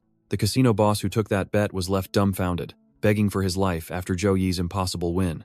That poor guy had to sell off his entire operation just to pay our boy the promised 50 gold coins. And that's a small fortune. As Eileen once told him, 50 gold is what a top-tier hunter makes in a whole year. On top of that, he also got a hefty reward for saving the young master of the Zhang family. But his peaceful snack time is shattered when his front door gets kicked clean off its hinges. Zhou Yi is completely blindsided, popcorn flying everywhere as he whips around in shock. A masked figure stands in the doorway, having just delivered one hell of a house call. He immediately recognizes the intruder. It's none other than his squad captain, Eileen. And she does not look happy. She lays into him, absolutely dumbfounded that he'd turned down a luxury villa to live in this dump. But our boy remains completely unfazed by her outburst. He simply explains that he chose this place for a very practical reason: its location. Turns out, his shabby apartment is right next to the extermination squad's housing tower, where she lives. Eileen is left speechless for a moment, but then schools him on how to spend his new fortune. She reminds the rookie that in this apocalyptic world, every single coin should be invested in getting stronger. So, she hands him an invitation, telling him she's taking him to an auction tonight to broaden his horizons. Zhou Yi is completely blindsided, staring at the invitation in his hands. As night falls, the two of them set off through the dimly lit city streets. An awkward silence hangs between them as they walk, our boy clearly still processing the sudden turn of events. Our boy is immediately greeted by a rat and starts freaking out, wondering if this grimy back alley is legit. Eileen calmly explains that this is the black market, a place for high-demand goods not found on the public market. Zhou Yi is dumbfounded, questioning why an extermination squad captain would participate in something so illegal. She pays him no mind, walking straight up to a nondescript door tucked away in the shadows. With a few sharp knocks, she signals their arrival to whoever is on the other side. The door slides open with a heavy groan, revealing nothing but a pitch-black void. They both stand before the dark entrance, the air thick with anticipation. Eileen turns to him with a serious look, warning him to stick close no matter what. With that, they step through the threshold and into the darkness. The heavy door slams shut behind them, sealing them inside the mysterious auction house. The sudden flash of light nearly blinds our boy, leaving him completely disoriented. He finally gets his bearings and realizes they're in a massive, sterile white room, surrounded by shadowy figures. Before he can even process what's happening, the cloaked figures all draw their guns on them. One of the guards approaches, but Eileen remains completely unfazed, as if she expected this welcome party. The man pulls down his mask, his hand outstretched as he demands their invitation. Eileen, ever prepared, calmly pulls out a sleek black pass and hands it over. The guard inspects the invitation, confirming they're on the guest list for this shady event. With their credentials checked, the guard turns and instructs them to follow him. They're led up a flight of stairs towards another door, the true nature of this place still a mystery. The door opens, revealing a massive auction hall already packed with the city's elite and underworld figures. Our boy Zhou Yi is a little taken aback, realizing just how many powerful people are gathered in one place. Eileen leads him to their seats, blending in with the crowd as if they belong there. He leans over, whispering to ask if this shady auction is even legal. She coolly explains that with the Bai family backing it, legality is whatever they say it is, and besides, no regular citizens can even get in. Meanwhile, upstairs on the second floor, a much more exclusive party is underway. In a private room overlooking the auction hall, a high-ranking member of the Olaf family is lounging. This is Hart, a top agent for the Olafs, and he looks like he's just waiting for the show to start. Suddenly, one of his subordinates bursts into the room, looking completely panicked. The man reports that Eileen from the extermination squad is in the audience, and worse, Zhou Yi is right there with her. Down below, our heroes are completely oblivious that their arrival has already been noted by some very dangerous people. Hart just grins, thinking it's a small world now that his targets have walked right into his territory. Down on the stage, a bunny girl auctioneer kicks things off, promising a night of rare and valuable treasures. With a flourish, she gets ready to reveal the very first item up for grabs. And what's unveiled is a flawless merfolk tail, perfectly preserved in a glowing tank. The auctioneer hypes it up as a rare anti-aging delicacy that even normal humans can eat, starting the bid at 1 gold coin. The audience absolutely erupts, with some guys screaming that this premium item could save their dying relatives. But our boy Zhou Yi is dumbfounded. His system flags the tail as a trash, tier F-grade trait, and he can't believe the hype. Eileen shoots him a look, calling him an idiot, and explaining that for regular people, anything that extends lifespan is priceless. The auctioneer then moves on, presenting a batch of unsold monster parts from previous events at a steep discount. The more experienced hunters in the crowd just sneer, knowing this is just worthless junk used to bait clueless newbies. But as the crowd scoffs, The cockroach god scan reveals a mix of trash tier and A-rank traits hidden in the pile. A wicked grin spreads across our boy's face. He's just spotted a gold mine everyone else thinks is a landfill. Without a second thought, Zhou shoots his hand up, shocking everyone by declaring he'll buy the entire lot. The auctioneer is absolutely floored, thinking she's just found the biggest sucker of the night. But Zhou knows the truth. He's the one who's about to cash out big time. Eileen just stares at him, completely convinced that he's lost his mind. Ignoring the commotion, the auctioneer unveils the next item, hyping it as a treasure from a C-rank abyss. Zhou demeanor instantly changes, telling Eileen to watch closely because his real target is finally here. She pulls back the cloth to reveal a magnificent, glowing magic crystal from the Frostfang Plateau spider. With the starting price set at a single gold coin, she officially kicks off the bidding for the main event. Suddenly, Eileen is hit with a flashback of a humiliating defeat against a powerful, red-armored foe. She knows that if her Snowfang blades gain an ice affinity, they'll become exponentially stronger. With burning resolve, she vows to herself that she will never suffer that kind of shame again. Without a moment's hesitation, she raises her paddle, placing the first bid on the Frostfang crystal. The auctioneer happily accepts the bid from seat 17, asking if anyone else is interested. But just then, a button is pressed from the VIP section. Seat number 1. The auctioneer's eyes light up as she announces a massive bid of 10 gold coins from their most honored guest. Turns out, it's an agent of the Olaf family, Hart, who smirks, realizing Eileen is after the same item his master wants. Eileen glares over, her expression turning ice cold as she processes this new development. She's dumbfounded. If the Olaf family is bidding, this just turned from a simple auction into a war. Refusing to back down, Eileen immediately raises her paddle, determined to win this fight. From the VIP box, Hart just smirks and casually presses his button, bumping the price to 15 gold. Eileen doesn't even hesitate, instantly countering with a bid of 20 gold. The Olaf agent slams his button again, raising the stakes to a whopping 25 gold without a second thought. The crowd starts whispering, wondering if this girl from the extermination squad is insane for challenging the Olaf family. Even our boy Zhou realizes this is a bad situation, but Eileen's face is a mask of pure determination. Hart scoffs, thinking there's no way a mere vice captain could possibly have enough money to compete with him. But he's dead wrong. Eileen's eyes burn with a furious intensity, showing she's ready to go all in. She shoots her paddle into the air, shouting out a massive bid of 30 gold, silencing the entire room. The auctioneer is ecstatic, calling this the most exciting bidding war of the night as the tension reaches its peak. Eileen grits her teeth, realizing she just bet her entire life savings, praying it's enough to scare him off. The auctioneer is absolutely floored by the sheer audacity of this bidding war, but Hart just smirks, casually raising the bid to 35 gold, as if it's pocket change. The rest of the audience is completely dumbfounded, their jaws on the floor at the insane amount of money being thrown around. That last bid shatters Eileen's resolve. She slumps over, completely out of options and utterly defeated. To make things worse, one of Hart's goons suddenly appears behind them, identifying them by name. The man leans in, letting them know his boss sent him over with a special message. With a disgusting sneer, he mocks them for being out of money, telling them this auction house is no place for paupers. From his VIP seat, Hart is laughing maniacally, clearly enjoying their public humiliation. On stage, the auctioneer begins the final countdown, ready to declare the Olaf family the winner.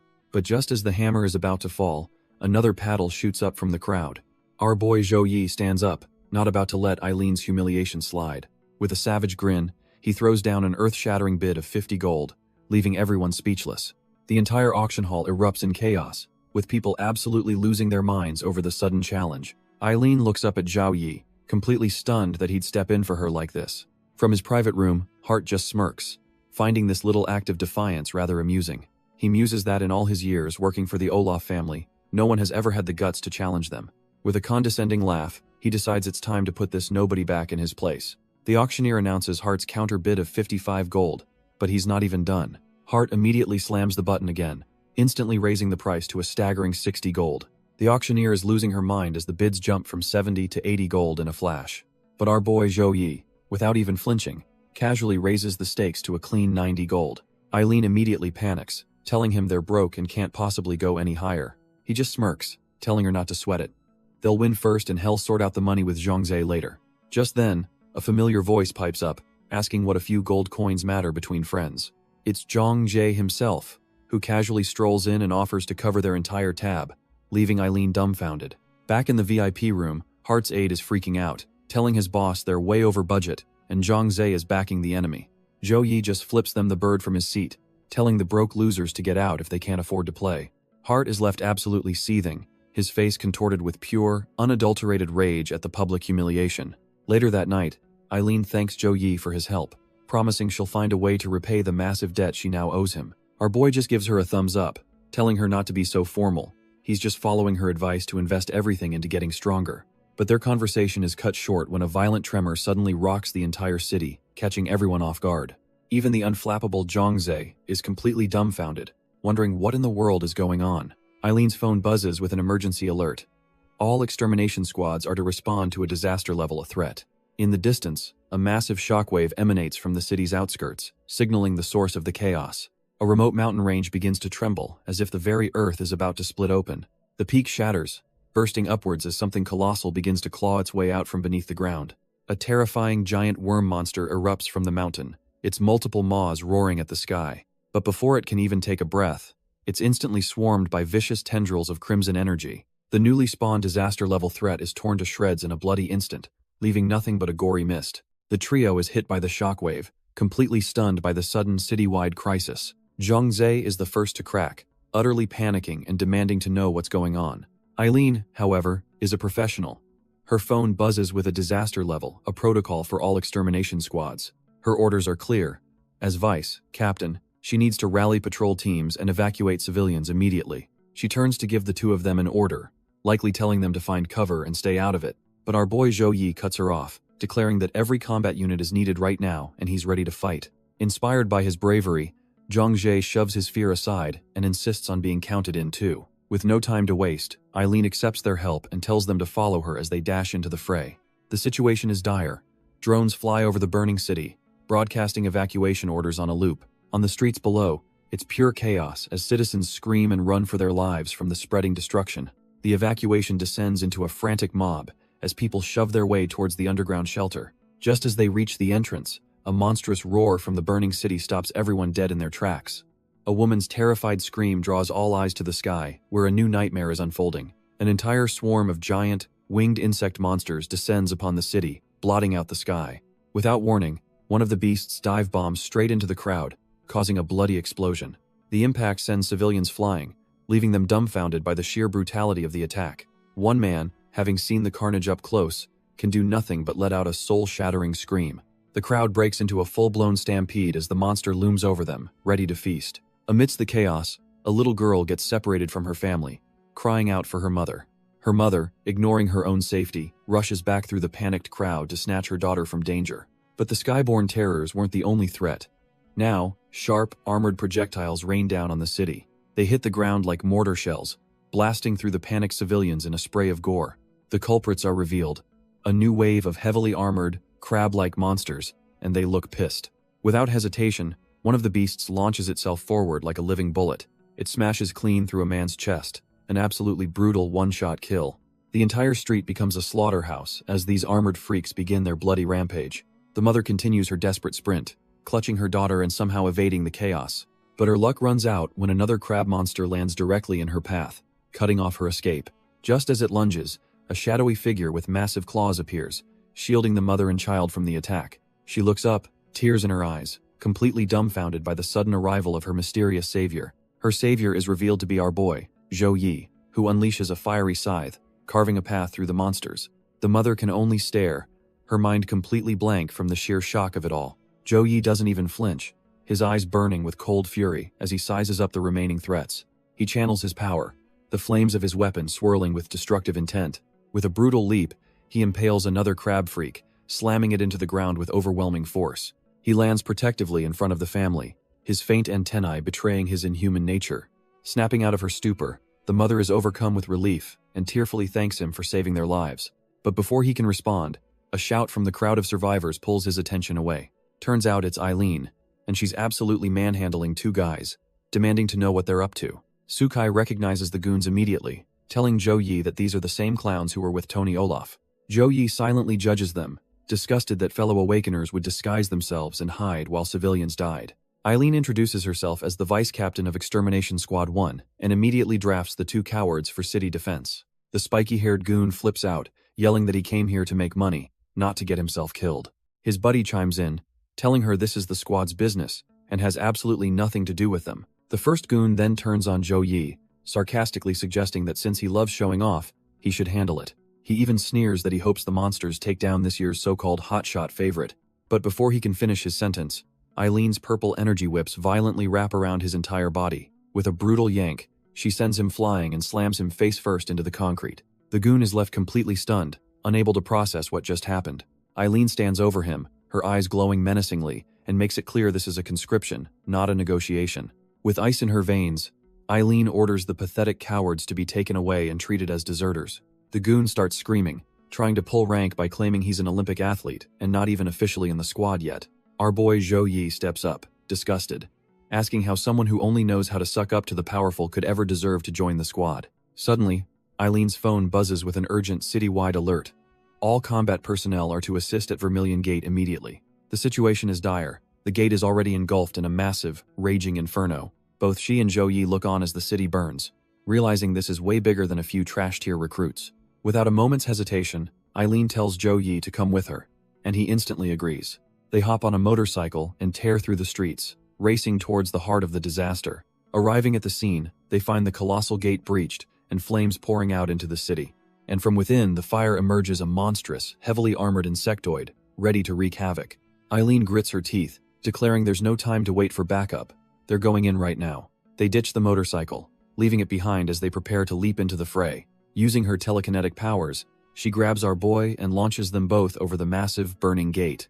They land in a scene of absolute carnage, surrounded by the bodies of fallen soldiers and monsters. She grimly states that they were too late to save the defenders at the wall. Before them, a literal sea of insectoid monsters swarms forward, and Zhou Yi can't believe it's just the two of them. But the captain doesn't even flinch, her expression hardening with cold resolve. Her eyes then lock onto a massive defense cannon still intact on the wall, a plan clicking into place. She tells Zhou Yi that if that cannon still works, they might actually be able to hold the line. With a burst of energy, she orders him to hold off the horde for 2 minutes while she gets the weapon online. Our boy stands alone, facing down a literal tidal wave of winged insectoid nightmares. Hes completely dumbfounded, wondering how in the world he's supposed to hold this horde off by himself for 2 minutes. But with no other choice, he plants his feet, grits his teeth, and resolves to hold the line no matter what. Without a second to waste, he unleashes his cockroach scythe, slicing through the vanguard of the swarm. The monsters are relentless, and one of the beasts manages to slip past his guard and close in from behind. Thinking fast, he whips out his sticky tongue, a nasty trick he picked up a while back. He latches onto a nearby monster, using its body as a living wrecking ball to smash another one out of the sky. Roaring with defiance, he vows that not a single one of these trash-tier monsters will get past him.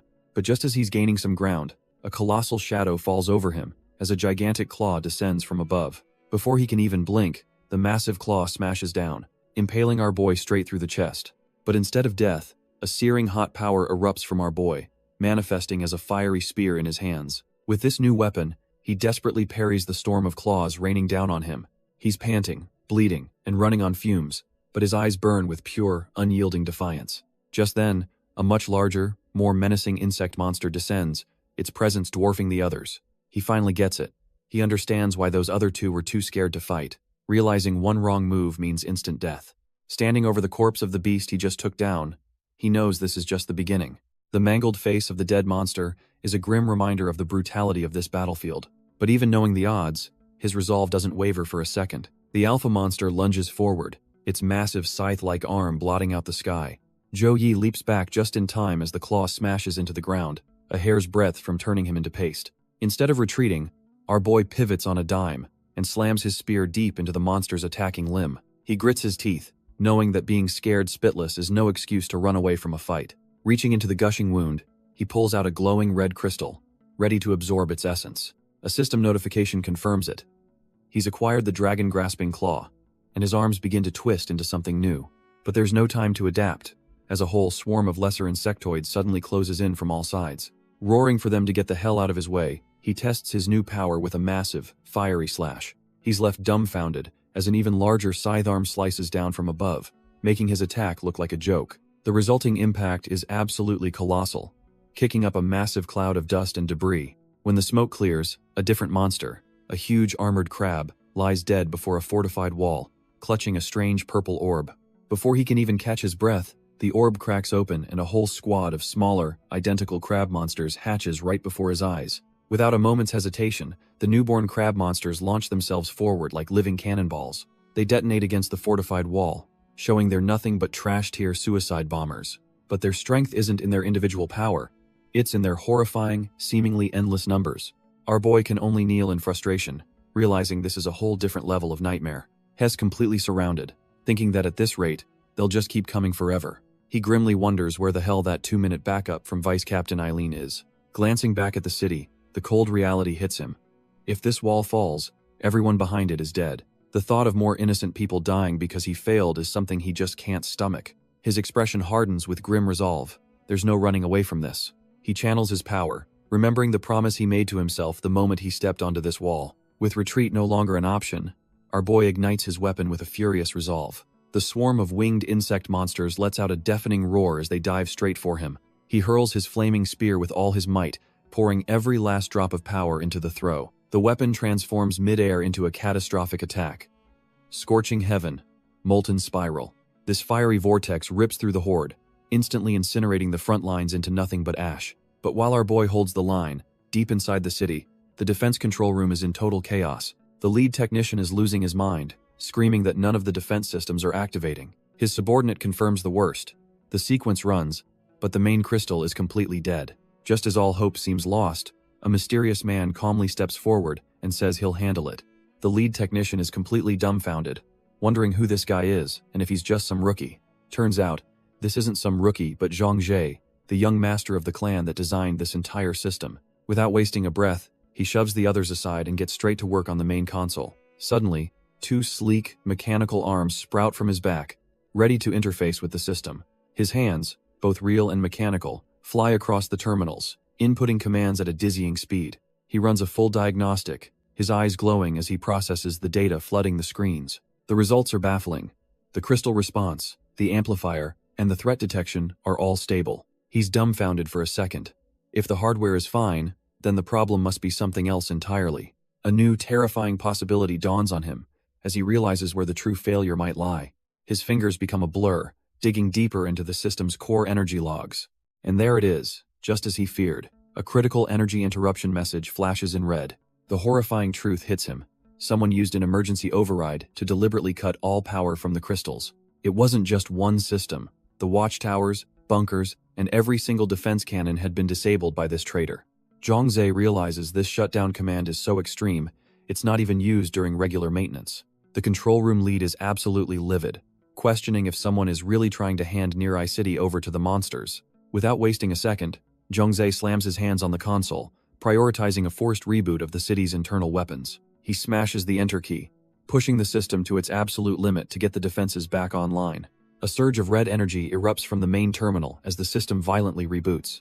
Outside on the city walls, the massive defense cannons begin to power up, their barrels glowing with deadly intent. They immediately unleash a devastating barrage, lighting up the sky and vaporizing the swarming insect monsters. Back in the control room, the entire crew erupts in cheers, watching the monitors as the systems finally come back online.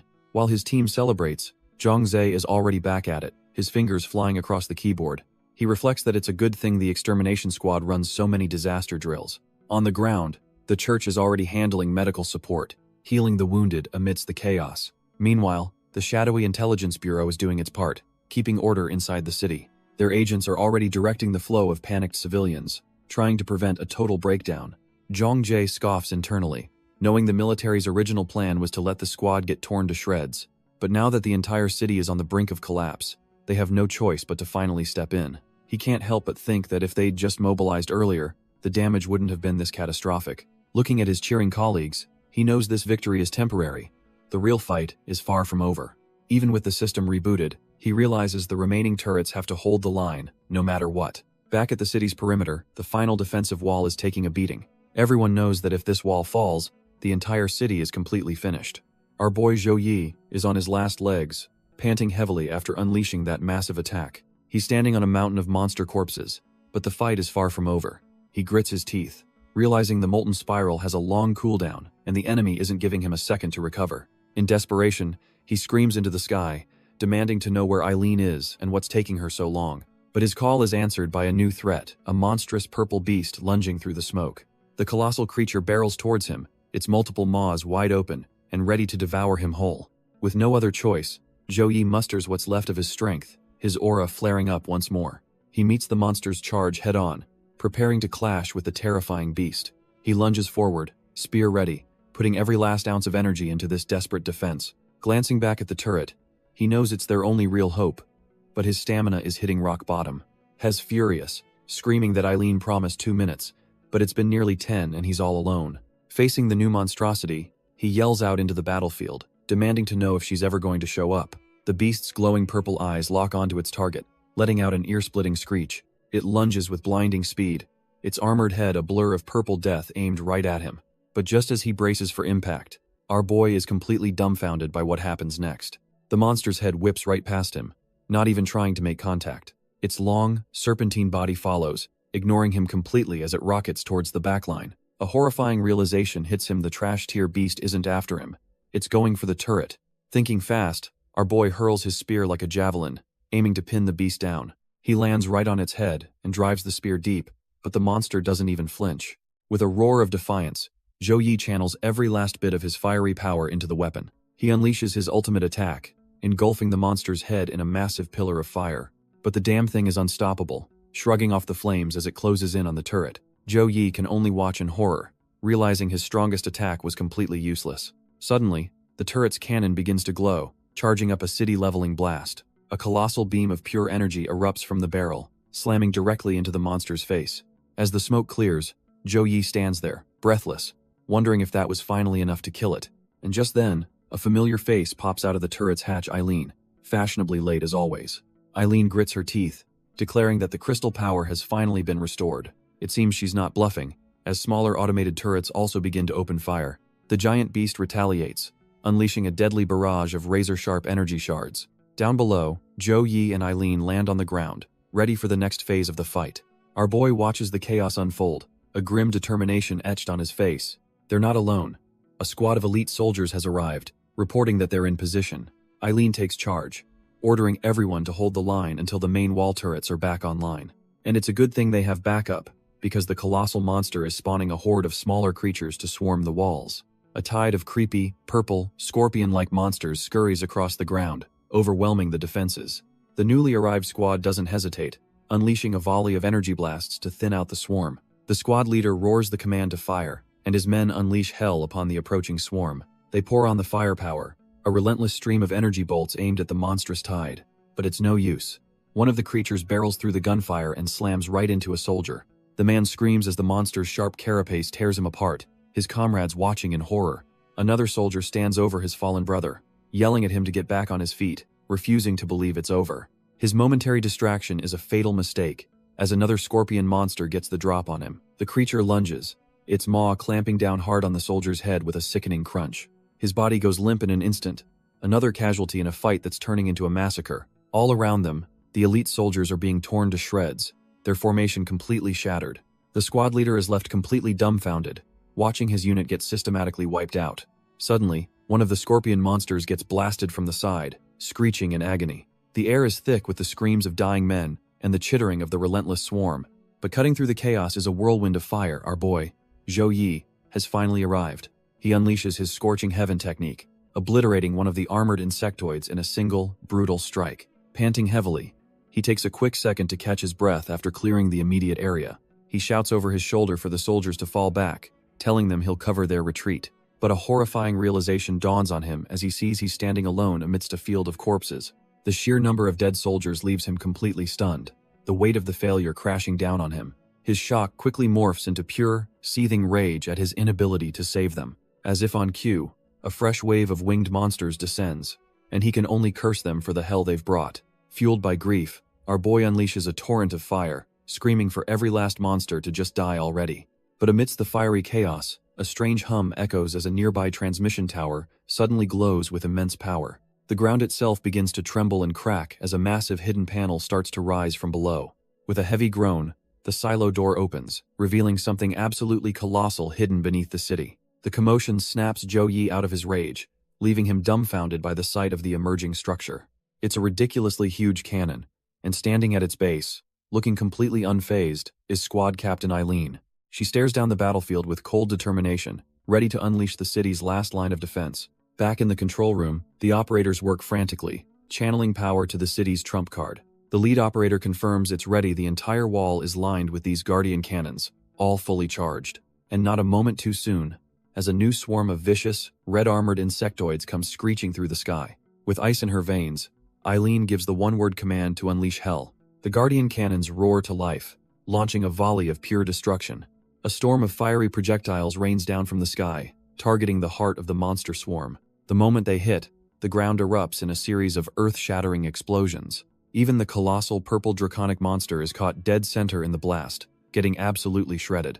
The beast doesn't stand a chance, as its body is completely vaporized by the overwhelming force. Our boy Zhou Yi can only watch as the inferno consumes everything in its path. Hez left speechless, realizing the city's defenses were on a whole other level. The entire battlefield is swallowed by a blinding flash of white-hot energy. When the light finally fades, there's nothing left but a smoking, desolate crater.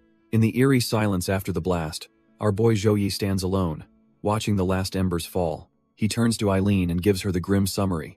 The cannon wiped out most of them, and the cowards who survived ran for the hills. But Eileen isn't celebrating, explaining that while the cannon is powerful, it needs a long time to recharge between shots. She continues, revealing that they usually detect these abyssal breaches weeks in advance, giving them ample time to prepare. Zhou Yi listens silently, the pieces clicking into place, and he does not like the picture they're forming. With a haunted look, Eileen admits that this time, the attack came without a single shred of warning.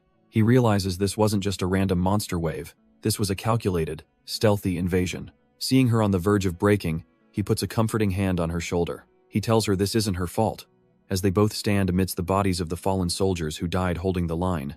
She whispers that she knows, but the guilt of losing so many of her squad is clearly eating her alive. Eileen admits to Zhou Yi that the weight of her fallen comrades is just too hard to bear. But before he can respond, the entire ground beneath them erupts with a deafening roar. Our boy instinctively shoves Eileen back, his face a mask of pure shock as the earth shatters. The disturbance isn't small, it's a massive upheaval that tears through the battlefield's foundation. The ground continues to split apart as something absolutely colossal begins to claw its way to the surface. A monstrous tentacle bursts from the abyss, dwarfing both of them in an instant. It's not just one.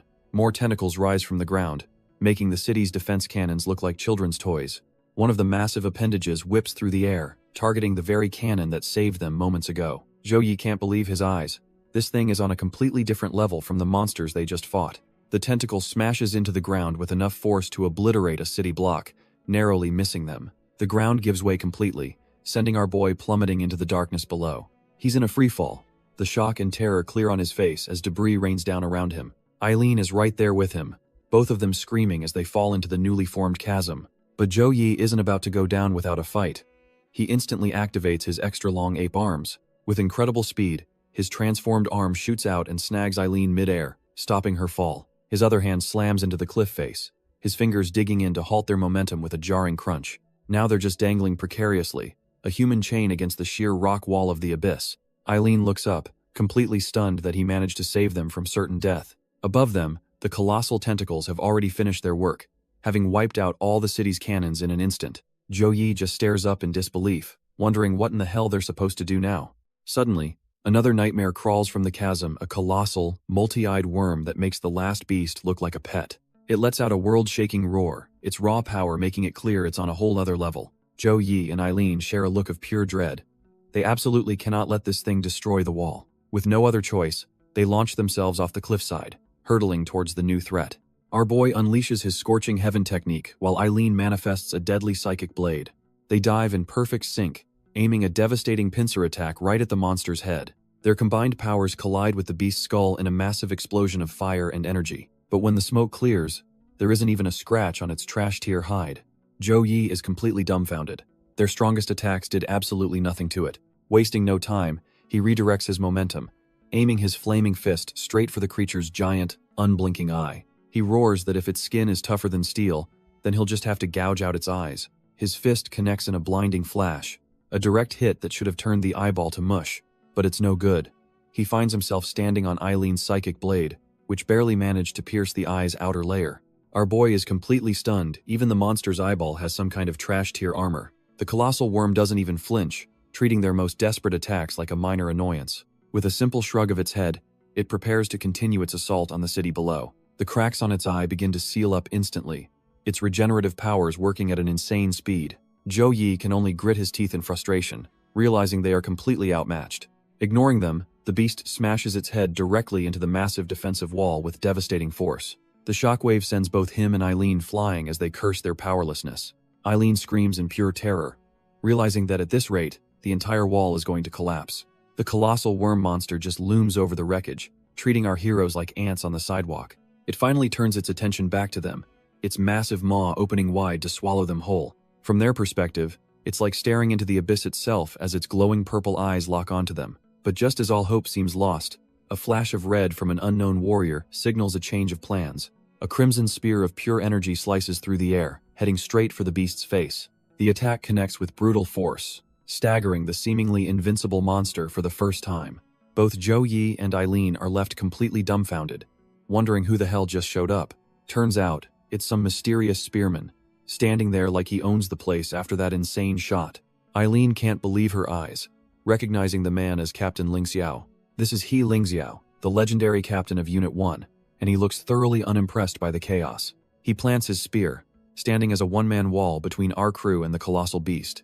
While our boy is still processing, Eileen explains that this is her squad leader, second only to the commander himself. Turns out, his worn-out appearance is because his ability is blood manipulation, and years of non-stop fighting have left him with chronic anemia. He Lingxiao starts drawing his blood back, pulling it from his spear and the battlefield. He clenches his hand, concentrating all that crimson energy into a single, devastating fist. But Eileen warns not to let his condition fool them for a second. He Lingxiao proves her right by unleashing a brutal barrage of massive blood fists, absolutely hammering the giant worm into submission. Our boy can only watch, completely dumbfounded by the sheer power on display. The giant worm monster groans in agony, its armored head bleeding from the relentless assault. But it's far from finished. Its multiple eyes flare with purple energy as it prepares a counterattack. With a furious roar, the beast slams its massive head down like a meteor. The impact is so immense, it sends shockwaves tearing through the ground. The entire battlefield shatters under the colossal force of the blow. Zhou Yi is sent flying, screaming that the shockwave was strong enough to crack the city wall, but Eileen just tells him to relax, because down in the crater, the captain is casually holding back the monster's full weight with just one hand. He Lingxiao stands completely unfazed, stating that such a trash-tier attack could never hope to harm him. With a cold, unimpressed look, He Lingxiao gives his wrist a simple, almost casual twist. In the next instant, he rips the colossal monster's head clean off its body in a geyser of crimson. But this isn't just blood, it's his weapon, and he begins to morph the liquid into something new. The blood coalesces, hardening into a series of brutal, sharp spikes under his absolute control. He then slams the blood spikes down with incredible force, pinning the monster's severed head to the ground. The worm's head can only writhe in its final moments as the captain stands over it, utterly dominant. Wiping a stray drop of blood from his lip, He Lingxiao looks over the battlefield and speaks to the spirits of the fallen. He declares that he has heard the fear, rage, and sorrow of every soldier who died here. As he speaks, blood begins to rise from the corpses of fallen soldiers and monsters alike, drawn to its new master. All the blood from the battlefield gathers, twisting and hardening into a single deadly point. He Lingxiao forges this river of crimson into a colossal scythe, a weapon born from sacrifice. He promises the fallen that, with their blood, he will personally end the true beast behind this catastrophe. And there it is, the real target, a colossal armored worm, roaring as it emerges from the ground. With a single, fluid motion, the captain swings his blood-forged scythe with world-ending force. The impact is a blinding flash of red, a silent scream of absolute destruction. Watching from the sidelines, both Zhou Yi and Eileen are left utterly speechless by this display of raw power. The armored beast's head doesn't just get cut, it's split perfectly down the middle. Captain Lingxiao stands between the two bisected halves of the monster, a true god of the battlefield. Our boy Zhou Yi is completely floored, feeling the terrifying pressure rolling off the captain. So this is the power of Squad 1's leader. But even a monster like Captain Lingxiao isn't invincible. The sheer force of his attack has clearly taken a toll on his body. Eileen cautiously approaches him, stepping through the bloody wasteland he created with that single, devastating swing. The captain looks over the battlefield, speaking to his fallen men, telling them he's proud that not a single one of them faltered. She points out that he's bleeding, but he just shrugs it off, admitting he might have gotten a little carried away during his warm-up. As Eileen offers him a bandage, he vows that this grudge will be settled once and for all when he finally slays the Abyssal Lord. This whole scene is a massive reality check for Zhou Yi, who realizes that despite his growth, he's still leagues below a true captain. But his introspection is cut short as his antennae twitch, sensing something approaching from the sky. He looks up, dumbfounded, to see a massive fleet of military transports finally arriving on the scene.